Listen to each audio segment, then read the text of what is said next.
And we're back here once again with another episode of the MSK show. And this is going to be episode 229. So I hope you guys had a great day. And I hope you guys have a great weekend that is going to be ahead of you. And if you guys are watching and listening to this episode of the MSK show after it ended airing live, because you could not watch and listen to this episode of the MSK show when it was live, don't worry.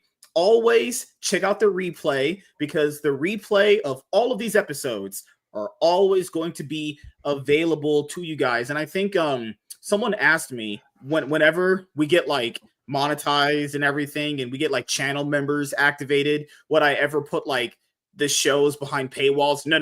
I would never do that. The reason why I would never do that is because that would hinder people actually discovering the show. The point of doing a lot of these is so like randomly when someone has like autoplay on their phone, or they have it on their PC, or when they're just, scrolling through their TV, going through YouTube, this show will pop up for you actually. So that's the reason why I wouldn't put it by a paywall. Also, I don't think you really should be paying for this actually, because I'm not doing it to get money out of the show. Like, the only way I would get paid is if like YouTube would obviously pay me through the whole like ads, the Google AdSense actually. And I think I had James do the YouTube application for the partner program or whatever. But even if we like lost monetization, we would lose the channel. And even if we did lose monetization, I would still do this even if I'm not making money. I don't care about making money doing this. I just like doing this because I like talking about what I like talking about. That's it, And keep in mind, you can always reapply for it. And if you get it, you get it back. And it's like one of those like, oh, I have it. Oh, I don't have it. It's like, doesn't matter, guys. I'm going to be here no matter what. It doesn't matter, honestly. But tonight, we're going to just go over just two topics, actually. And they're going to be actually both Marvel comic book related, honestly. Just in a little bit here, I do have to wrap up the show in about a good like hour, 30 minutes time frame. For one, is because I have to go to work extremely early for Saturday, because what I do at my job, apparently this thing is coming super early at like 5:30 in the morning. So I'm clocking in at 5:30 in the morning. So I have like 3 hours and 30 minutes worth of free time left. And then I got to go to sleep and go back to work. And then I'll be off early tomorrow. So even if I stay the max amount of time that I can, because they would keep me longer, if they do keep me longer, I'll get off at 2 o'clock, be home by 3, depending on how I feel. Like, if I'm not super dead tired, I might go and see Sinners. But if not, I will try and go and see it. But pending how I feel, honestly, after work. Because if I'm too tired after work, I ain't going doing nothing. I am sitting here and I'm just going to binge like the rest of the NBA 2025 playoff games, watch the League of Legends games that I have to catch up on, because we have the Cloud9 podcast, obviously, on Sunday with, me and Chaz. So I have to make sure I'm keeping up with like all the games. And honestly, in this year, now that we added in like covering like NBA and NFL games potentially later on in the year on the Cloud9 podcast, that also means that I'm going to be watching, not just competitive league as much anymore. I'm also knocking in traditional sports in there as well. I was like, you know what? There's no point in creating like an extra show for that. We already have the shows to do this for. Let's just kind of do it within one of the shows that exist. And we are talking about competitive sports and Cloud9 podcast anyway. Might as well just add it there. Seems like a pretty natural fit. So expect us to talk about the NFL later on this year coming up when it starts back up in 2025. When does the NFL season kick off? Not preseason. When does the actual season start? I think it's like October, September, October time period. I'm not 100% sure. NFL schedule. When does it start? I don't think they've really. It's usually August is what they say. Oh, is that preseason or is it regular season? Let me see. They said release of 2025 NFL schedule. Let's see. It's definitely not. That's not the right one. There's no way. This is showing May. It's like no games don't come back in May. That's just like in August.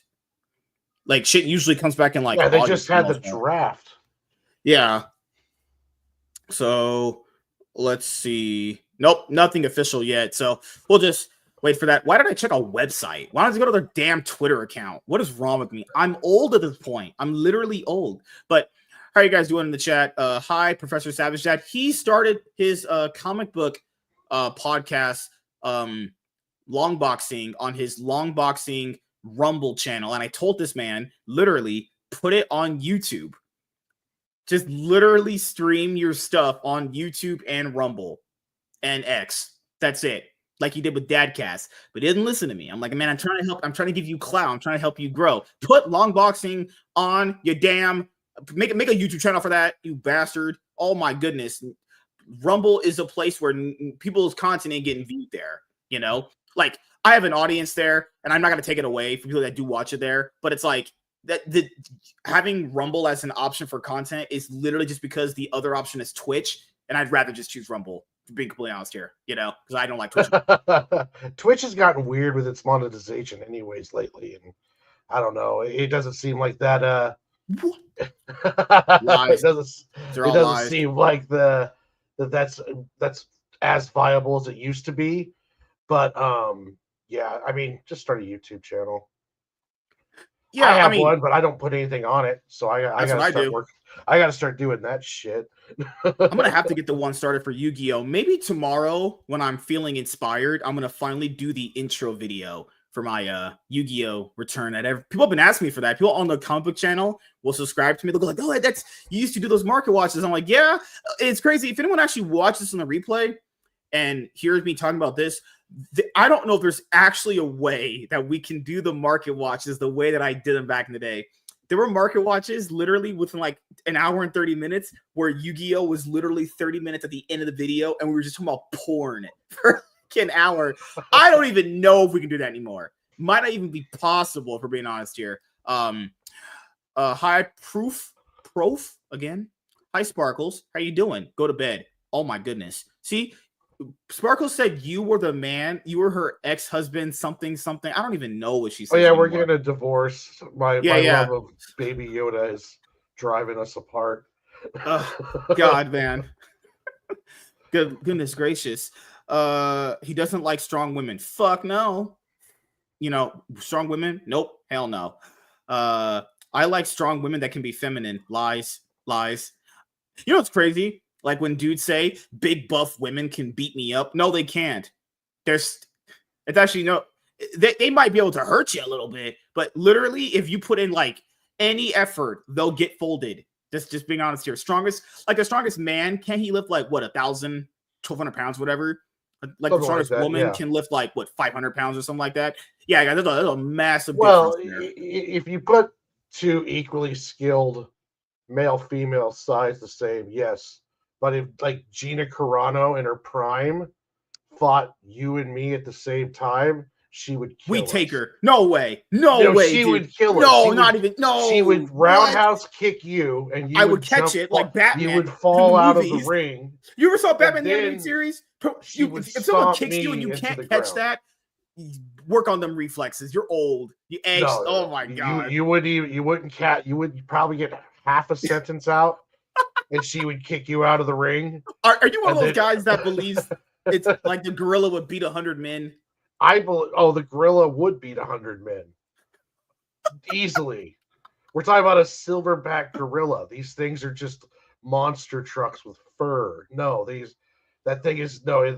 would just start ripping arms off and beating people to death with their own limbs. So this is my big contention for it. I think people really underestimate how, like, it is a thing back in the day. We used to call people scaredy cats. We used to call them like scary. Like, you mean you were just scared, you know?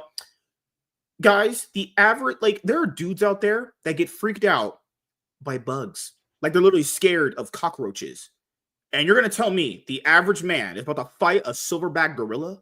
You're out of your mind. Now, do I doubt that they can overpower the gorilla and beat it up? Sure. But like Miss Sparrows, if they had weapons, they would win. Yeah, but the assumption of the argument is like we're using our bare hands. It's like, if it's bare hands, there are people scared of like a garden snake. They're going to take on a gorilla. Like I get the argument, I do, but it's like I don't trust. Like I can't even trust a man walking down the street. I'm about to trust to fight a gorilla with me. Nah.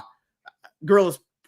Okay, you're guy number 25 on the list, right? Yeah. The first 10 rush in there, and it starts ripping arms off and just crushing people. I'm not going in. I'm definitely not. I'm not going in after You know I what's see. I'm crazy? gonna turn around. I'm like, you guys, I'm done, and I just So you know walk the off. skull of a gorilla is basically the front part of it. You know, people sometimes like hit each other in the head. It's actually strong enough to like bounce a bullet off if it hits in a certain point at a certain level. If it's going at it, like if the average man hit the gorilla in the head, they're gonna break their hand. Like that, their skulls are insanely durable, insanely hard. Oh, well, even It's not their like skin is tougher. Their muscle mass. You know, you're talking. I think on their hind legs, they're like 7 feet tall. Some of the bigger ones. You know, yeah, no, don't get me wrong. You're talking about 100 men. So if you're talking about 100 average sized men, and let's say fear is taken out of them, so they all just lunge in there in this theoretical. Yeah, they might wear it down, but you're gonna if it's gonna and like you kill just said like there, the first 10, we don't 60 even of know if the them. first 10 are gonna start scattering. What's to say that the first 10 run and then just do this? What if it starts doing one of those run. spin moves? It just puts its arm out and just while it's holding on to the skull of two guys on each hand, is spinning around like a helicopter. No, yeah, these things are just they're wild, big, huge, muscular animals, way stronger than we are. Like a chimpanzee, maybe 100 guys could take, but that thing is still going to kill. Probably like half of them. it would be like the equivalent if you said like, can 50 dudes take on a tiger? If people don't know this, a tiger, a male one, weighs on average 500 to 600 pounds at like when it's fully an adult. Yeah. Ain't no way 50 men could take that thing on. And keep in mind, it's going to slash. It's going to cause a lot of blood. People panic in those situations a lot. No one factors in these situations when you fight an animal. The average person is panicking, like they don't know how to function. Some people freeze up when they're in situations like that they can't process how whatever's going to happen to them next. They might die or whatever. This notion that it's going to go all perfect and everyone's just going to fight it valiantly, like we're in some damn like we're in the Chronicles of Narnia when Peter's army's about to fight the witch when Aslan's dead. Like we're all gonna charge in and for Aslan, we're gonna dodge the swords. Give it a like it's not an anime. Combo. It's not a fucking like medieval movie, guys. Ain't none of you guys doing that. We're all Krillin from Dragon Ball Z. We're sitting in the stands in the Dragon Ball Super Tournament. You know, we're all watching Goku and Vegeta do their thing. We're gonna be with Tien and Yamcha in the stands fighting. We're not doing shit. If we're being honest here, like it would be the equivalent of like, can 20 divers take on a killer whale? Oh, probably. I don't think so. Well, if they're armed, but if it's just bare hands, no. Well, if it's out of the water, humans. Yeah. If they can get it out of the water. Like if you would say like, can 10 divers take on a great white shark? If it's in the middle of a basketball court, yes. Because the shark would just take on Jeff. The shark would just be they're like dying from. They're for sure taking on Jeff. And then you can sit there and just punch it. Oh yeah, it's still gonna get somebody. I'll be honest here. I might have to choose the gorilla. I know how people tense up and like choke in. Like, keep in mind, everyone. We criticize people that choke in like football and basketball, high pressure games. Like they choke, like they literally failed to perform to expectation. Then you're gonna convince me this is just throwing a ball somewhere and hitting it into a target zone. You're gonna convince me the average person can walk up to a gorilla and punch it? No, no. I gotta take the gorilla. There's no way. I know all you are folding. We're folding. I'm not doing it. I ain't walking up to that thing. Like, yeah, I'm gonna walk up to that thing like fucking Krillin did to. Remember that episode of Dragon Ball Z when it first started? Krillin walked up to Raditz, thought he could punk him, and he swiped him with his tail. Yeah, that's gonna be what the gorilla does to the average person. I don't know if people understand this. We're all Krillin in that scenario in Dragon Ball Z. Yeah, we're not Krillins, 100 Krillins versus a Goku. Oh god, 100 MSKs will lose, 100 Warrens have a chance. That's right. There's no way Gina Carano at her peak is taking this out. No way. Come on, dude. She was one of the best kickboxers in the world. No, yeah. I watched her fight in her prime. I'm a lover, not a fighter. And I'm pretty sure that you're probably like 80 pounds soaking wet. So I don't think you're going to be given much of a fight either. Sir, So I'm 180 pounds with muscle. Keep in mind, women like wrestling when they have sex. So, like, technically, I had an ex and she loves wrestling. Like, if you have in that scenario, it's different. But if you're like, Ash, there's no way, man. We would, if I literally kicked her in the face, she would fall to the floor and then you would just wail on her. I'm just saying, man. If she landed her best punch, I'll probably get knocked out. But you're gonna come up behind her and give her that 2-piece combo. Yeah, Sheena. Like I was gonna say, people, like if a snake is in front of, like, let's say women. If women, like 20 women, see a snake, like a snake slithering, like a sliding, they're all scattering. Like, keep in mind, if a gun goes off, like a random gun goes off in a crowded fight, everyone's scattering, and we're supposed to expect that to happen with a gorilla. I'm just saying, like, people literally think they think they're the main character of a movie leading an army, and they're just gonna just go straight into a battle. Yeah, like, no. You have to find some really like hardcore drunk, 100 hardcore drunk guys. Get them all just sauced, and don't let them watch what happens to the first 10. And then they might have the courage to keep going in. Also, then who's to say, like, people just don't have, like, remorse? Like, they feel bad for what's going on, so they pull their punches, and then just, oh no, it's too unpredictable. Now, the thing that killed me a while ago, when those animal scenarios kept coming up, remember the one where if you were trapped in a jungle, who would you rather be trapped with? A grizzly bear or a man? Yeah, I remember those. What? If any woman chose a grizzly bear, I hope you literally actually get what's everything coming to you. You would choose a grizzly bear over a man. You're actually insane. Grizzlies are some of the most vicious fucking creatures on the planet. Like, they don't, if you get attacked by a grizzly, it's going to beat you down to the ground, and then it's going to start eating you. Now, but you're going to be alive when it does it. So, like, they're very, very hardcore creatures, and it's not going to be pretty. And if you get around a mother with its cubs, you're going to get attacked. These things are not afraid of you. Don't some of those stand on, like, all fours? Yeah, they'll stand up on their hind legs, and some of them, like the big grizzlies, can be 10, 11 feet tall. Like, they stand up on their hind You used legs. to watch Animal Planet, where there was those animal attacks, and the bear ones. There was one of them where, like, he said he was attacked by the bear, and he could feel the entire fang of it inside the back of his neck. Oh yeah, and he just had to play like he was dead to get. Like, I think the only way they said for them to actually get off of you is if you have to play dead as they're mauling you to death. I don't know. Like, yeah.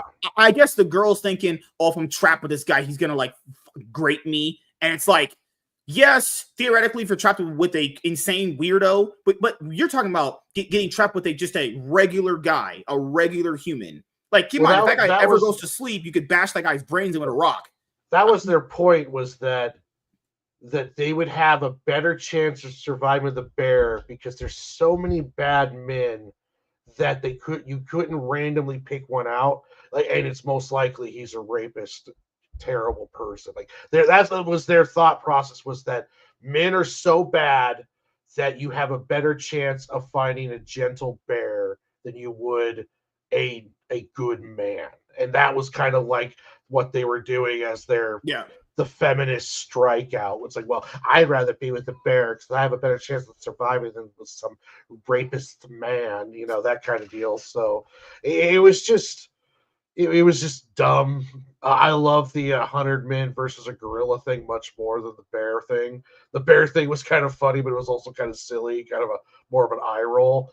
But when I heard the 100 men versus the gorilla, I was all like, ain't no fucking chance. And I know there's going to be a bunch of dudes that think they can. Haven't we heard stories that, like, women ended up, like, escaping, like, captors and whatever, like, absolutely crazy stories like that? Like, I don't, like, some guys are pieces of shit like that, and they might try to do that. But if that guy ever gets tired and goes to sleep one night and you don't bash that guy's freaking brains in with a big old giant rock, you ain't doing that to a bear. Like the average, I believe a woman would walk up to a grown man sleeping in that island that's probably trying to grape them and bash their heads in with a rock or hit them with something or a log or anything. Like you might trip when you're running to get to this girl. No way a 100-pound woman is walking up to a bear and punching it. That's not happening. Yeah, that is the point. That's a good point too, where it's like, no, I don't care who the guy is. You have a better chance of defeating him than you do a bear. Like you get a good knee shot to his groin, and you can get away. Now, does that mean that you're gonna, that their men aren't still dangerous? There are dangerous. No, of course there are. But if you're talking about fist fighting a bear or fist fighting some guy named Carl, who's trying to advance on you, then yeah, I would rather fight Carl than the bear, because I know Carl. With Carl, I have a chance to get away. With the bear, it's like I have to pretend to be dead while he chews and mauls me. Then after that, I have to get out of the forest while I'm bleeding to death with broken bones. Yeah, no, yeah.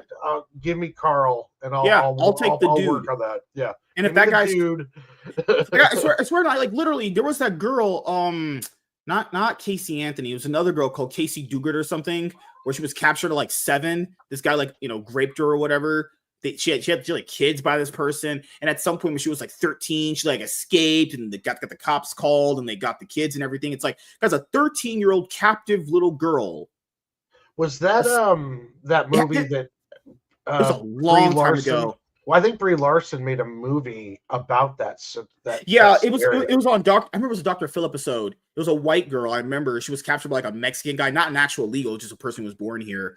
But they're saying if a 13-year-old girl who was captured at 7 can escape being captured by a rapist, I'm pretty sure if a woman's smart enough and not actually, this is when you're super desperate, your instincts kick in. I believe you can survive.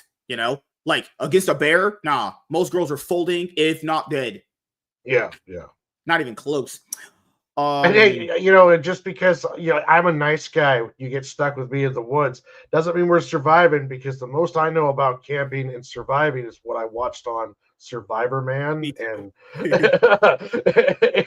and what was all those Survivor shows. I mean, I was in the Army, but I was only a combat medic, and they weren't teaching us how to start fires and shit. So oh no, I couldn't start a fire. I can identify berries. Water.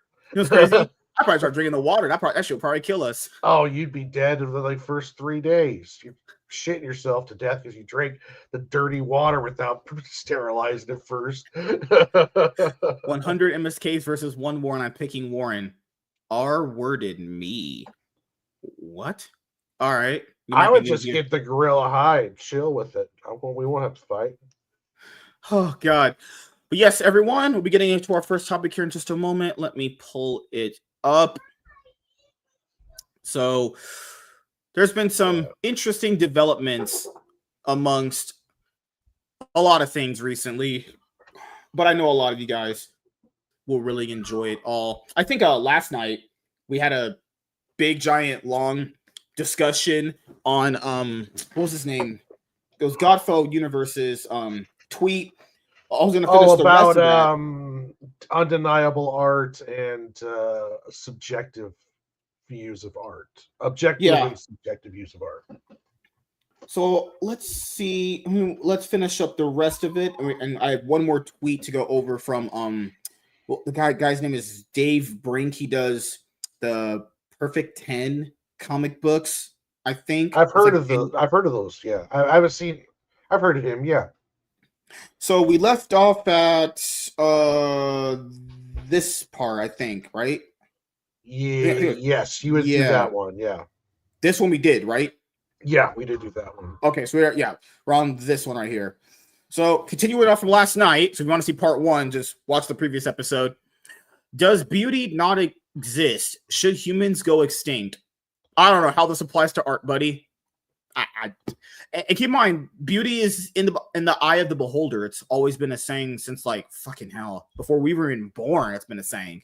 Like How about morality, goodness, truth? Well, all that is up to the person itself. Unless you're religious, then, whatever. Are these mere constructs? Does the sun not exist if the blind man cannot see it? Well, that doesn't make sense, buddy, because the sun would exist regardless, because that is just an objective truth. I doubt one would tell their wife her beauty vanishes once he closes his eyes. That's what I do to my wife, honestly. Tyler, what's the purpose of art? This again reveals the flawed human-centric idea. Art is beyond purpose. It has even been known to give purpose. If art then drives the man, how does the man delude himself into believing he is the sole arbiter of its beauty? Buddy, I think you're thinking way too hard about this. This is like some fucking Shakespearean Greek philosopher way of thinking about art, man. You must be or must have been high when you wrote this. And if art drives man, how dare we believe we alone determine its beauty? Its beauty is valued in many different ways. I mean, you could literally nitpick the Mona Lisa if you really wanted to. So if you really wanted to, you could do it, honestly. One must know what bread is. That's okay. To better articulate T/'s complaint, why couldn't Kickstarter create an algorithm that examines how close a project is to being finished and how close it is to be funded, and then promote those books, sort of like a last chance to catch these promo section, or you may have missed selection or even focused niches like the panel suggested. Well, yeah. All that's actually very good things that they could do, but the reason why Kickstarter probably doesn't, I'm not saying they shouldn't do it. The reason why they don't do it probably is because, as Warren said in the last episode, comic books are a very, very, very small market on there, like intensely small. So there's no point in dumping money to create an algorithm for something that is going to be essentially a drop in the bucket, It's not really worth it. Yeah, I mean, you could do it where the algorithm works for all projects. So, like, if you have a new fancy screwdriver on there and it's close to being funded and close to ending on the promotion, then the algorithm picks up and pushes it. I like the idea. I just don't see any reason why. See, like, Kickstarter's algorithm is going to push projects that are popular or reach a certain amount of growth to prove how popular they are. So they push those up, so they want to try to get more eyes on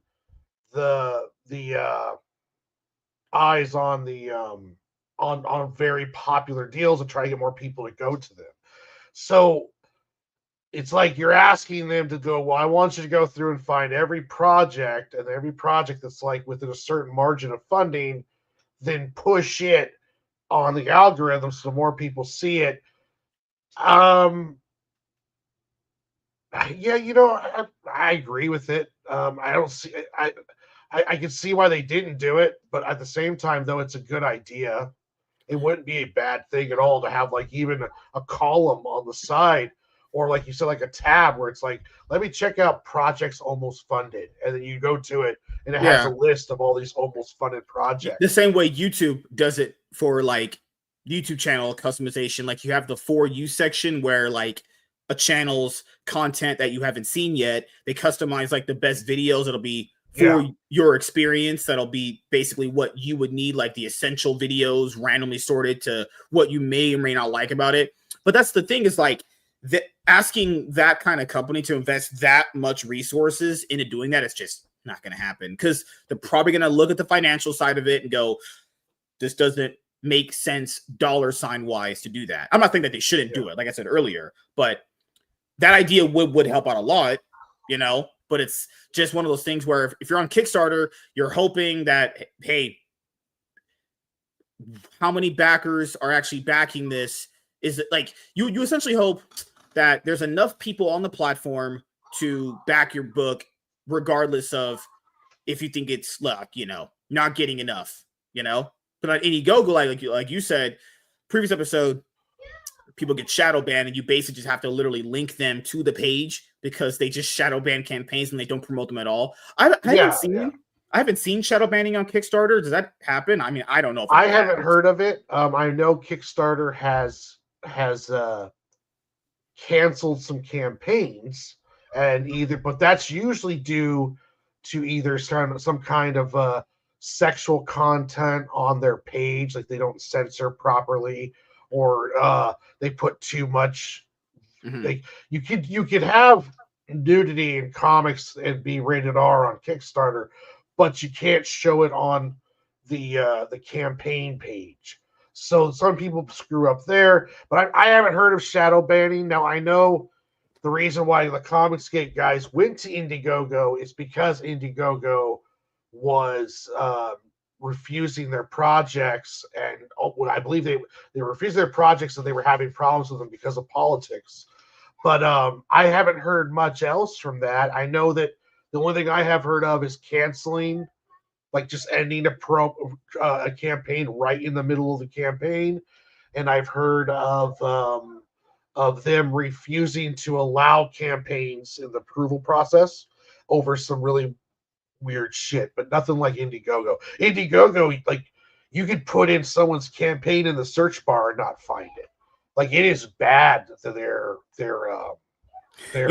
shit. And then people said, well, how about we just use Fund My Comic? But the problem with Fund My Comic, and I like Luke a lot, but there's just not. It's kind of like Rumble. They're kind of like starting out in a sense, even though Rumble's been around longer than the people have realized they're using it.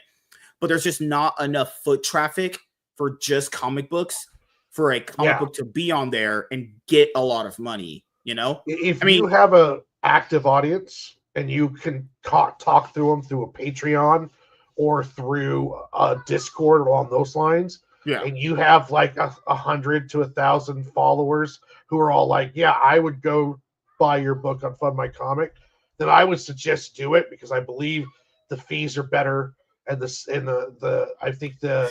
reward is better because there's like platform. But you need to bring people with you. That's what I'm saying. Yeah, if you can't bring them with you, then it's not worth it, because there's just not a big enough audience that just want to fund indie comic books. Like their foot traffic is going to be even lower than Kickstarter and Indiegogo, and Kickstarter and Indiegogo have the benefit of being there longer, so people are just going to be on those platforms by default anyway. Kickstarter and Indiegogo are doing all sorts of other things too. Like comics are only a fraction of the business. Fund My Comic is only doing comics. So, and then if you factor in, hey, if that's just a niche of a niche, it's just crowdfunding indie comics, and it's like, then they're actually just getting like not even close to enough traffic, honestly. You know? But if they keep at it though, hopefully they can build up, because I heard it's a good platform to use. I like the platform is good, and also the creator of the platform I heard is very personable, and he talks with people, and he works with people. So I heard it's a good deal, but if you don't bring people on, it's going to be a lot harder to get that traffic there as you would a Kickstarter. So have you ever tried getting your book on Indie Planet? Because this is what Voltanerus told me. He had his book Voltanerus on Indie Planet, and essentially it's like pay to order. It's like a person pays to buy it. They essentially print it and they ship it to that person. Like they don't make a bunch of them, and it's just like sitting in a warehouse. I don't know if that website is still up, but I remember I bought Jake Lloyd's Voltanerus book through that. It was a cool hardcover. I'll have to check that out, because I haven't heard of that one before. I know that you can put it like on Amazon, and when you go to buy my book on Amazon, they print it and send it to you. So it's like a print on demand service that Amazon does. It's the same thing. Okay. I think what did Tyler say right here? He said, marketing doesn't require anyone to be outgoing. My business partner is an amazing marketer and the shyest person you'll meet. He brought in millions of dollars on projects we've worked on. Marketing doesn't need to come natural either. It's a skill like anything else that can be learned. My question is, why won't they learn? And he said, most creators are not business savvy. That I do agree with. Most creators are fucking, they're like, I just want to make art, and it's passion for me, and it's like the greatest thing I've ever did since I took my first steps as a baby. God. I'm feeling attacked right now. What did I do? Most creators don't have the extra most creators don't have the extra time to learn and implement marketing skills. If you want to have this be your full-time gig, you might want to potentially learn that. Most creators you have to make time. You know, and there is nothing wrong with that. Yeah, there's nothing holistically wrong with this statement, you know.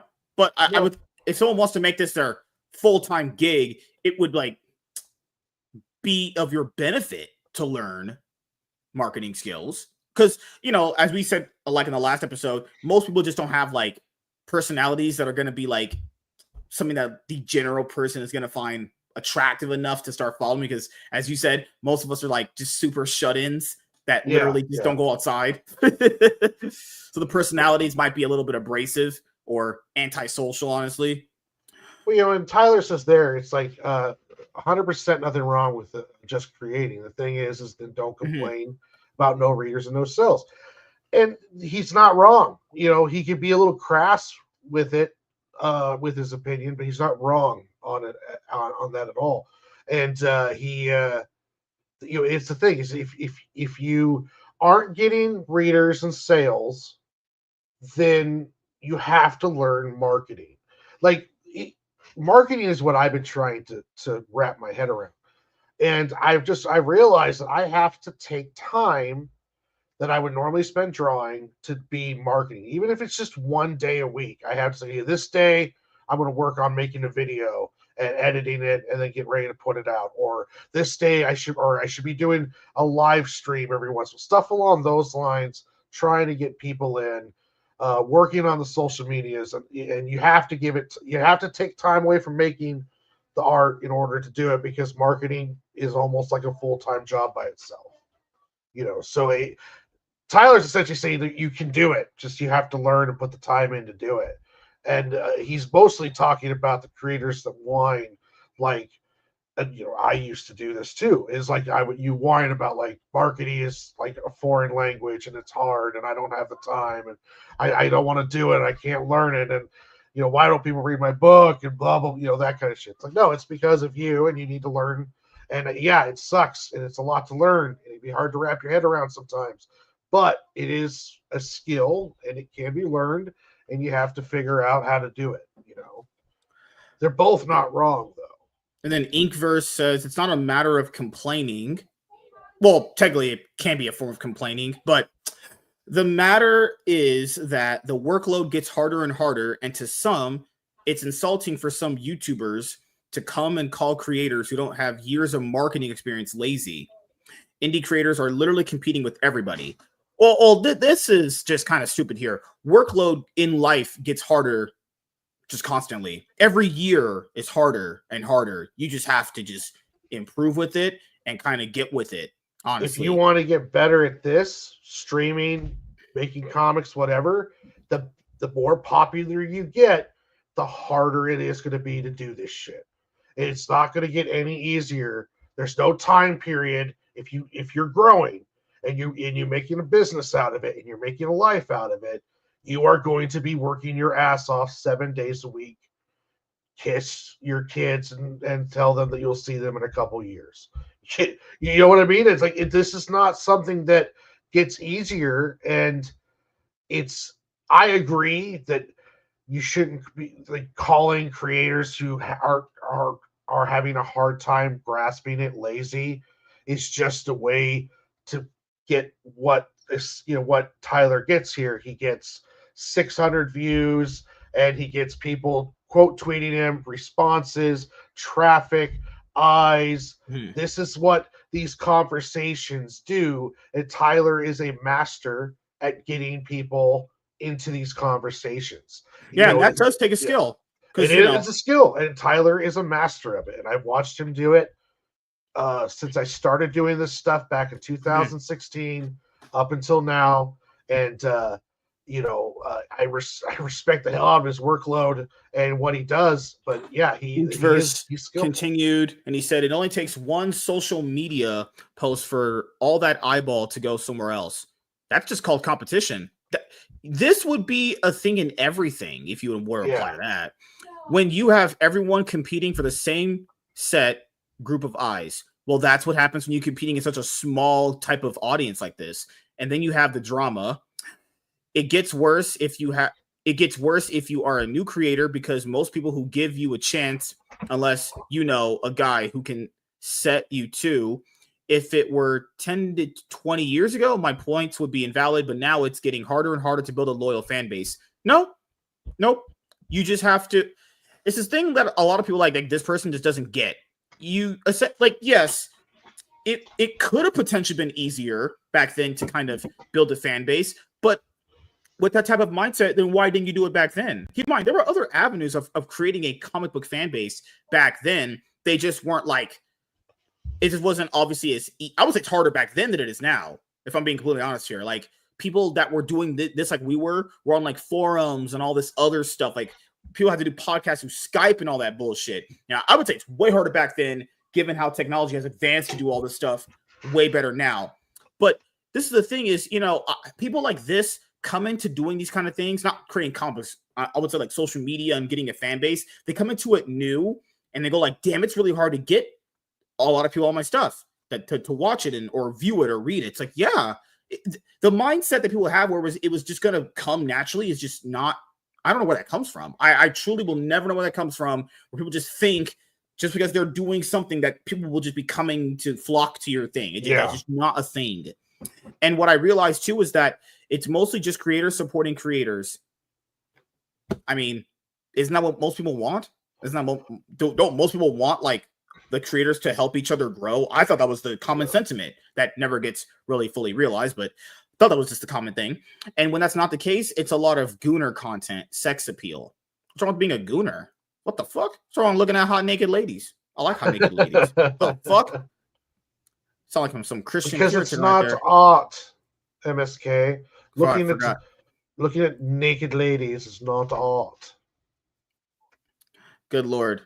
Tyler says, of course the workload is harder. Of course the competition is harder. If you don't have years of marketing experience, the best time to start learning is now. Everyone has to start from somewhere. I only got into marketing because I wanted to learn how to sell my comics. Yes, I agree with this. This notion that things are going to get harder and harder. I don't know. Like, life's tough. Wear a helmet. It's like what Candace Owens said to that fucking person at that school that asked her about that trans question. Oh, like, I remember that. She was like 8 months pregnant too when she said that. She just said, "Get a helmet, beast." Yeah, like what the heck? Yeah, life's gonna get harder and harder. Did you know that, dude? Yes, we've been living for like almost 30 to 40 years. I thought that was just. I thought that just went without saying. That life is gonna get harder. What the hell? Just call me and say I haven't talked to her in a while. I'll have to get on the show eventually again. The belief that it gets easier and easier is false. I agree. It will always get harder and harder. Donald, delays, the workload gets harder and harder. So work, you want an audience, work for it. Everyone starts from zero. Not just that, as Tyler says, but nothing ever gets easier. As you grow, you just start having bigger and bigger problems to handle. Yeah, I thought this was just known. I didn't think I didn't think that would have to be said. It's actual words to people. Yeah. This is how you know you're dealing with some literal antisocial weirdos that haven't literally been going outside. He says, also, one last thing. I'm not a YouTuber. God, I hate it when anyone who has a YouTube channel is called a YouTuber. I'm a comic creator who uses YouTube as a vehicle to push my comics to people, which is good. I mean, showing your comic progress through art streams on YouTube also counts as marketing. I agree with that. YouTube doesn't mean all videos need commentary, which I guess he doesn't understand. These guys really need to watch Mashima's YouTube where he explains his days. Yeah, if you're doing draw streams, isn't that in and of itself marketing? Because you're showing off your art process? Yeah, I mean, it's a chance to get eyes. Now, don't get me wrong, there doesn't seem to be a lot of traffic for draw streams. Yeah, people just find them boring. Yeah, so I mean, you might be able to build an audience, but it's going to take a very long time. But what you can do is, I don't know, really. I mean, I haven't tried to tackle YouTube. I've been just working on TikTok, and I make a lot of smaller videos on there, and I put art on there, and I put time lapses. Get a lot of traction on that? So far, I've got 1,100 followers, and that's pretty solid. Yeah. Yes. I mean, and I don't put as much time as I should into it. So I'll be putting more into it after I get rid of this gas station job and just work on the other job. Do you get do they have it where they can like donate to you on there or anything? They don't. Well, they do. There's this they have these little, you can buy coins on there, and with the coins you can order like these little, or you get these little gifts, like a Oh, okay. rose or a cat doing Mhm. something. And if they give you those translate into money. So I did a live stream for 3 hours, and I had over 1,500 people showed up at during the stream, and the average watch time though was like most, like only like 30 of them stayed around for like an hour of time. And but yeah, during that 3 hour stream I made $10. So you could do stuff like that. And I can, if I kept doing it, I could keep building on it. But it's just been, it's consistency is a lot of it. You have to just do it all the time. And like I think we mentioned the other day, and if you're going to do this, you better love it, because you're going to do this for no money. There's some days you'll want to quit. Oh That's just yeah, how it is. there is, Yeah. and you just won't want to do it. But you have to just kind of, you know, pick yourself up and do it and keep going, and the money will come along eventually if you're consistent. Because this is what I And never asked a lot of those indie creators that I even had on the show, like the Iron Man podcast, when I was doing it yeah, a lot. I should have asked this because it just popped in my head. What do you specifically want out of it? Like, I should have asked them yeah, that, because I don't know what the average indie creator that's doing this now wants out of it. I mean, do you want, like, I'm not saying you, but like, do they want fame and fortune? Do they want like their books to be known for just quality, whatever the fuck that even supposed to mean? Like, what type of creator do they want to be known as 10, 15 years from now? Because it feels like a lot of the sentiment that I'm gathering from all these arguments across the board from everyone's perspective is that they just want to get a lot of eyes on their books, to make a lot of money, to just have this as a lucrative job. yeah. I feel like that's kind of what the general sentiment is, because I don't know what type of creator some of these guys want to be. Like, do you just want to be known? Because it's like, if you want to do that, go fucking make videos of yourself eating bananas or something, like the long way. Well, yeah, exactly. If you want to be known for the create, like, for myself, I went through a phase where I was like, okay, I want to live off of doing this, and then I realized the logistics of doing that and how much work it takes to build up that audience. I realized real quick, well, I better have other reasons for doing this for myself. So for me, one of my major goals, my driving to keep going goal, is I just want to get better. So I'm constantly making stories, working on pages, studying to become a better artist and a better writer. Because for me, that's much more of an easier goal to have and focused to move on than saying I want to be able to make money, TV deals, all that other stuff, because has so much to do with luck, right time and place, right people seeing your stuff, getting your stuff up to a certain point. Also, making good content is essentially a skill in and of itself too. And most people now do streaming, and I always tell people this: if you're gonna get into streaming your comic book like draw streams or whatever, keep in mind everybody streams now. It's people have literally mended to stream in their content on YouTube with literally making pre-recorded videos. So if I just don't know what type of creator all these guys want to be known as. Like, it just feels like you ask that question to 5 of them, you're gonna get 5 different answers, honestly. Well, John says, gonna be whatever their personal drive is. John Paschal says, I've seen some with no YouTube presence sell their comics and be successful too. Yeah. I don't think Iconic Comics has a big YouTube presence at all. Common America, I think, has a somewhat decent presence on YouTube. I think. I could be wrong. I think they do shorts, but I don't think they do much else. It's not like the creators are on there doing live draws or anything. Yeah. It's about what you want to do with what you create. Yeah. If you want to be known as a creator that fulfills his book sometimes, I think that's more valuable sometimes than making a whole bunch of money, because if you show people that you're a creator that fulfills on time, you know how much goodwill you'll get more in money the more you grow potentially. That matters way more as being a creator that can get their books done on time. Create an all ages book like Dogman and get it on Scholastic, and then now you're in every grade school across America So I mean, but yeah, what's it? What's up, Eric? A lot What's of up, Eric? indie creators do not have the skill or business acumen to make a living off comics. That Yeah, is and 100% true. also I think this myth that everyone can just live off of comics is, I don't even know where that even comes from. Because like, guys, if you don't know this, one of the creators of Batman was Bob Kane and Bill Finger. One of them, I'm sure it's Bill Finger. You would factor in, if you created Batman, you'd be a filthy rich millionaire. You would think, right? Because fucking, you think guys created Batman, they're geniuses. A guy running around with a bat suit beating up criminals, that's genius. Yeah, they're not millionaires. Yeah. I mean, people that make Batman, Spider-Man, X-Men characters are not millionaires.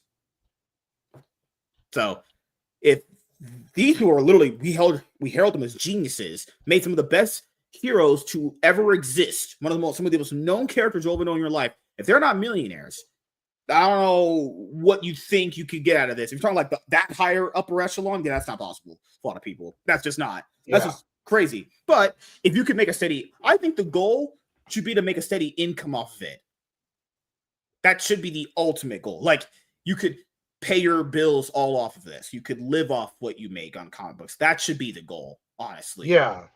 And even that goal, that's going to be very hard to achieve.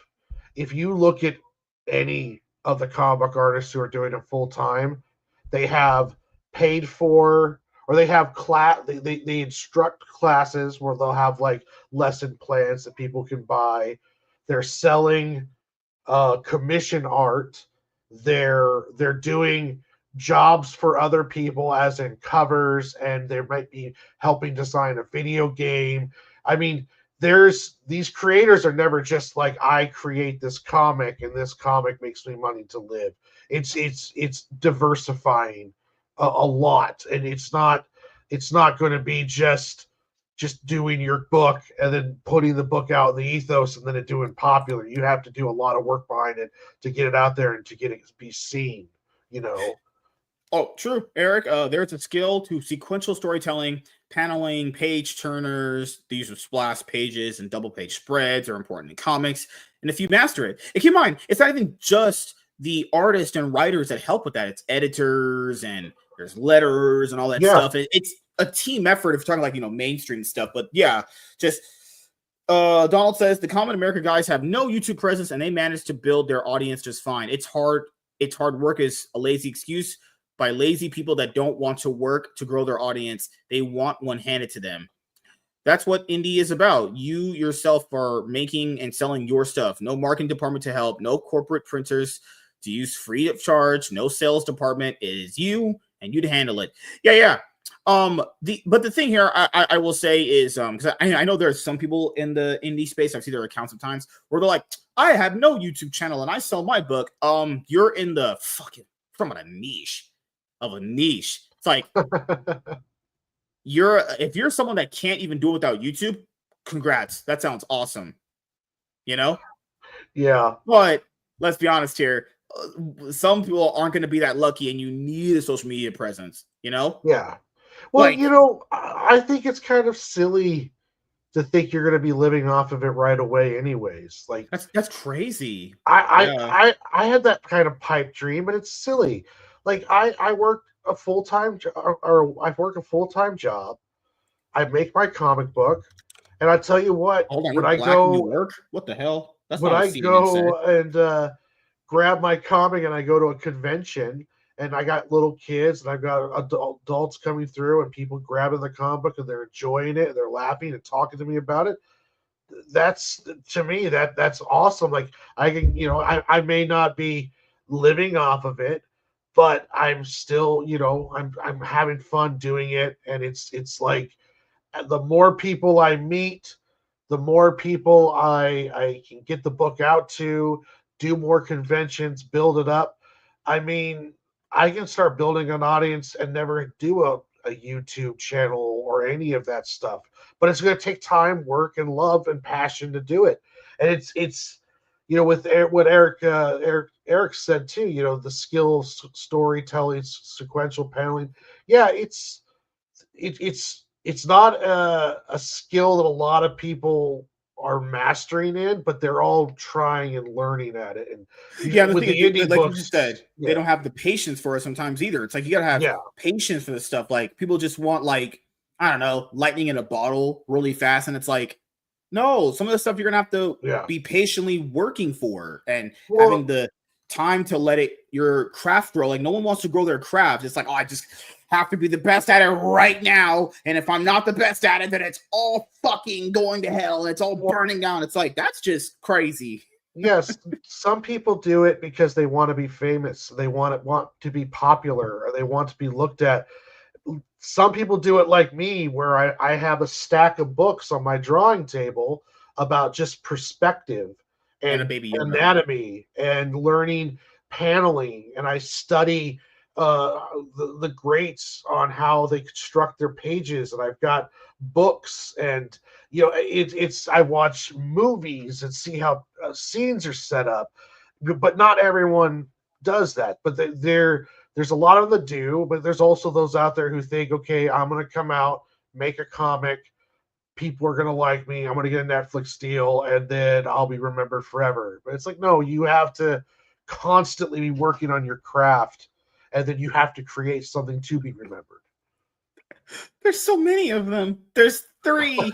Damn, there's 4 of them. She found seen this little guy right there. No, they're all there. Son of a bitch.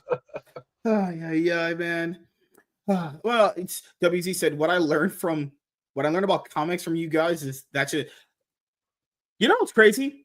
I felt the same way. I was like, damn, because you learn about how things are made, like how comic books are made, and people's attitudes, whether they're good or bad, and craft and all that stuff. And you watch, I would always say watch documentaries about it too. From like there's an Image comic one from back in the day. There's a Chris Claremont one that is really, really good, But outside of like all the success stories that are out there, there's a lot of bad ones too. Like, man, if you guys just knew the way they treated Ed Brubaker, the guy that did the Winter Soldier story for the Captain America comic book series for Marvel Comics, you'd be like, damn, this company's just full of fucking pieces of shit. Yeah. Like, because they treated Mark, the guy that Mark Miller, you saw that movie Kick-Ass before? Mm-hmm. Yeah, that was his creation. He made Kick-Ass. And he said he made more money doing Kick-Ass books than being at Marvel. They've also used Mark Miller's stuff for the Avengers movies. Yeah. They've used Civil War. Okay. Old Man Logan was used in Logan. That was the 3rd movie in the Wolverine film series from the Fox X-Men universe. It's like they just use people's shit and don't really just give them the compensation that they deserve for fucking their own work. Yeah, he should be receiving checks for all that stuff when it comes out. Now, I get that he owned Kick-Ass, so that's his IP. So of course he's going to make more money on it. Oh, true. But at the same time, though, Marvel should be a little bit more generous especially when the movies start drawing from this intellectual. I understand that Marvel owns the IP, but you're talking about stories that were crafted, and they deserve to have something thrown their way for that. And with especially as much money is being tossed around during the first couple of phases of Marvel. You would just expect, I guess, from your mind, because that's how most of us work, you expect a Marvel book, Old Man Logan, would make someone more money than something random like Kick-Ass. You would just expect, right? It's Wolverine. Like, everyone knows who Wolverine is. Wolverine's like one of the only X-Men characters to hold an ongoing series by himself. Well, barring relaunches, because that's what I'm for. All right. So we'll get into our only 2 topics tonight, because I have about just a few hours and 30 minutes left of free time before I gotta go to bed for work, and have sex with my wife actually, as she rides me, and then I pull my dick out after I finish loading her. Isn't that how sex works, Warren? I think so. Awesome. See, we get each other. See, goodness, who's texting me? Fuck me. Good Lord, all these ladies that text me. See, Sparkles. Have Warren just give you one of those Baby Yoda. They're everywhere. God. Damn. So that's going to be something we're going to tackle today, WZ. Hey everyone, I am MSK, aka Master Swag King, coming at you guys today with another video. And if you guys are returning viewers or new viewers, then please consider subscribing to the channel if you have not already. Leave a like on this video if you enjoyed it and comment down below. Also, make sure you guys hit the notification bell. That way you guys can get notified on whenever I upload a brand new video. And in today's video, we are going to be talking about the new Avengers ongoing comic book series from Marvel Comics. So the Thunderbolts, which is the 35th. Hey, whoa, wait a minute. I'm black. There's a black guy outside. Watch this. No, fuck. No, Optimus, look, please. Okay. He was yelling something. There was a crazy guy outside talking some weird shit to himself. I'm starting to think you're full of shit because this happens every time. I'm starting to think. Do you think a black guy would lie to me? Wait a minute.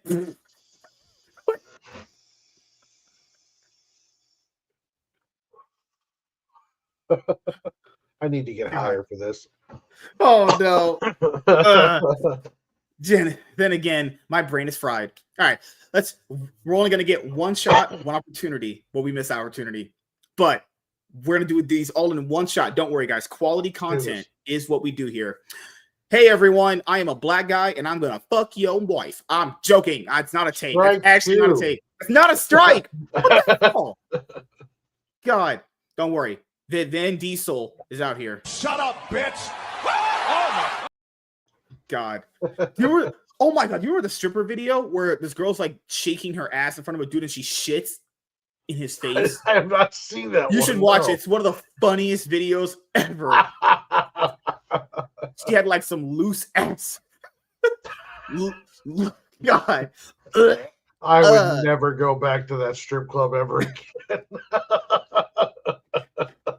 Imagine this if you had food. God. Oh shit. No, I could be you guys haven't seen it. It's like one of the oldest, it's like one of the funniest videos you ever look it up. Like you type in stripper shitting on a dude dancing. I'm not gonna destroy my YouTube algorithm for putting that in there. Can you imagine the crap that's gonna start coming up in my For You after I did that? No. Oh right. God. Let's do that. All right. Professional, as I always am. All right. Hey, everyone. I am MSK, a.k.a. Master Swag King, coming at you guys today with another video. And if you guys are returning viewers or new viewers, then please consider subscribing to the channel if you have not already. Leave a like on this video if you enjoyed it and comment down below. Also, make sure you guys hit the notification bell. That way you guys can get notified on whenever I upload a brand new video. And in today's video, we are going to be talking about a brand new Avengers ongoing comic book series coming from Marvel Comics later during this year in 2025. So the Thunderbolts movie from the Marvel Cinematic Universe, which is the 36th film in the Marvel Cinematic Universe, which actually ends Phase 5, just got released in movie theaters worldwide. And then straight up after the opening weekend for the Thunderbolts, they actually chose to spoil the ending of the movie. And as you guys have all seen it at this point, because the spoilers are out there, Marvel announced that they're going to be changing the title of the Thunderbolts movie to the New Avengers. So I'll just say it right here. At the end of the movie, when the villain's defeated, they're about to go attack Valentina, and then it's through this press.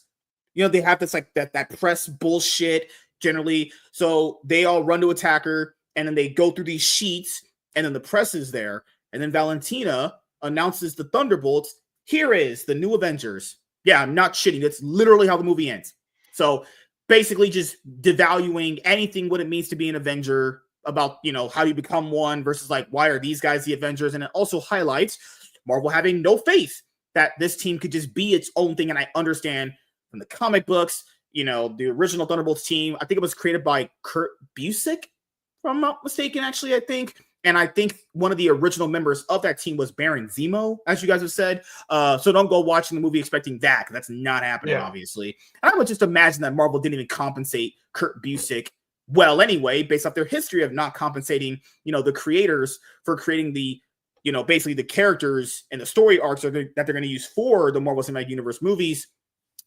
So this is also something that actually influenced the comic books, actually.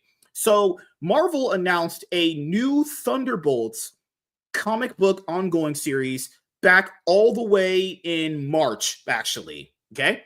So then the Thunderbolts comes out, and after the Thunderbolts' opening weekend, they actually chose to take away the new Thunderbolts title and also call it the New Avengers. You're probably thinking, like, what? Yes. So not only did they not have faith in their movie, they didn't have faith that that could even sell because they also changed the name within the same time frame. I'm not shitting you. It's crazy. That's actually insane. And if that's okay, you want to have this the New Avengers, cool, whatever. Then why did you call it the Thunderbolts to begin with, though? If you knew you had no faith in that, then why not just call it the New Avengers? Because if you called it the New Avengers, you probably would have had more people show up to watch the movie at the box office for its opening weekend worldwide. Why would you use though? It's the thing is, why would you use a group that is literally not even known to most even anybody outside of like just general comic book, viewers, right? And then us, like, we're gonna go, oh damn, this movie's gonna not do well because no one knows the fucking group's name. And even Marvel knew that because they changed it. They knew nobody really knew this about these characters and this group in general. It's not even the group from the books either, but you guys know what I'm saying, right? So not only they didn't have faith in the movie, and they didn't have faith in the book. It's like, what do you have faith in, though? Like, I'm just confused. This is going to be a different team, and people like these different teams if you can really do them well. And there's a reason why there's different teams for different sets of fans, because they appeal to people in different ways. Some people may not like the Justice League or Avengers. They might like the fucking Suicide Squad. They might like the fucking Legion of superheroes. They might like West Coast Avengers because it appeals to you differently. Who knows, right? All these different groups have different ways of appealing to people. And it's like, you didn't have faith this could be a different group in its own setting by itself and be their own thing. Like, they let the Guardians do that. They didn't go and rename the Guardians of the Galaxy. They didn't do that. They had faith that Guardians could work. They didn't do it. They're not doing that with Fantastic Four. They should have done it with this one. So I will show you guys what ended up happening. Also, what's crazy? They even created variant covers for it too. They created like they had artists create a whole bunch of variant covers for it, a main cover for it. Oh, Jesus fucking Christ, Marvel. Holy shit, what are you doing? Carnage? I think he's going to be the villain. I think. Okay. So Carnage is going to be on the team, but they got X-23, they got Hulk, Black Widow, Winter Soldier. Bucky. Is that Namor? That's Psylocke? I think, Namor is going to be on the team too. Okay. The New Avengers recruit Hulk for a new series, but it's the villains who will blow your mind. No, Marvel blows my brains out every day. Don't even need to remind me on that. The amount of fucking bullshit of this company is over 9,000. The New Avengers are back as Marvel gives the beloved team their own series after years out of the spotlight. A new roster including Winter Soldier, Black Widow, Carnage. Fucking Carnage is on the team.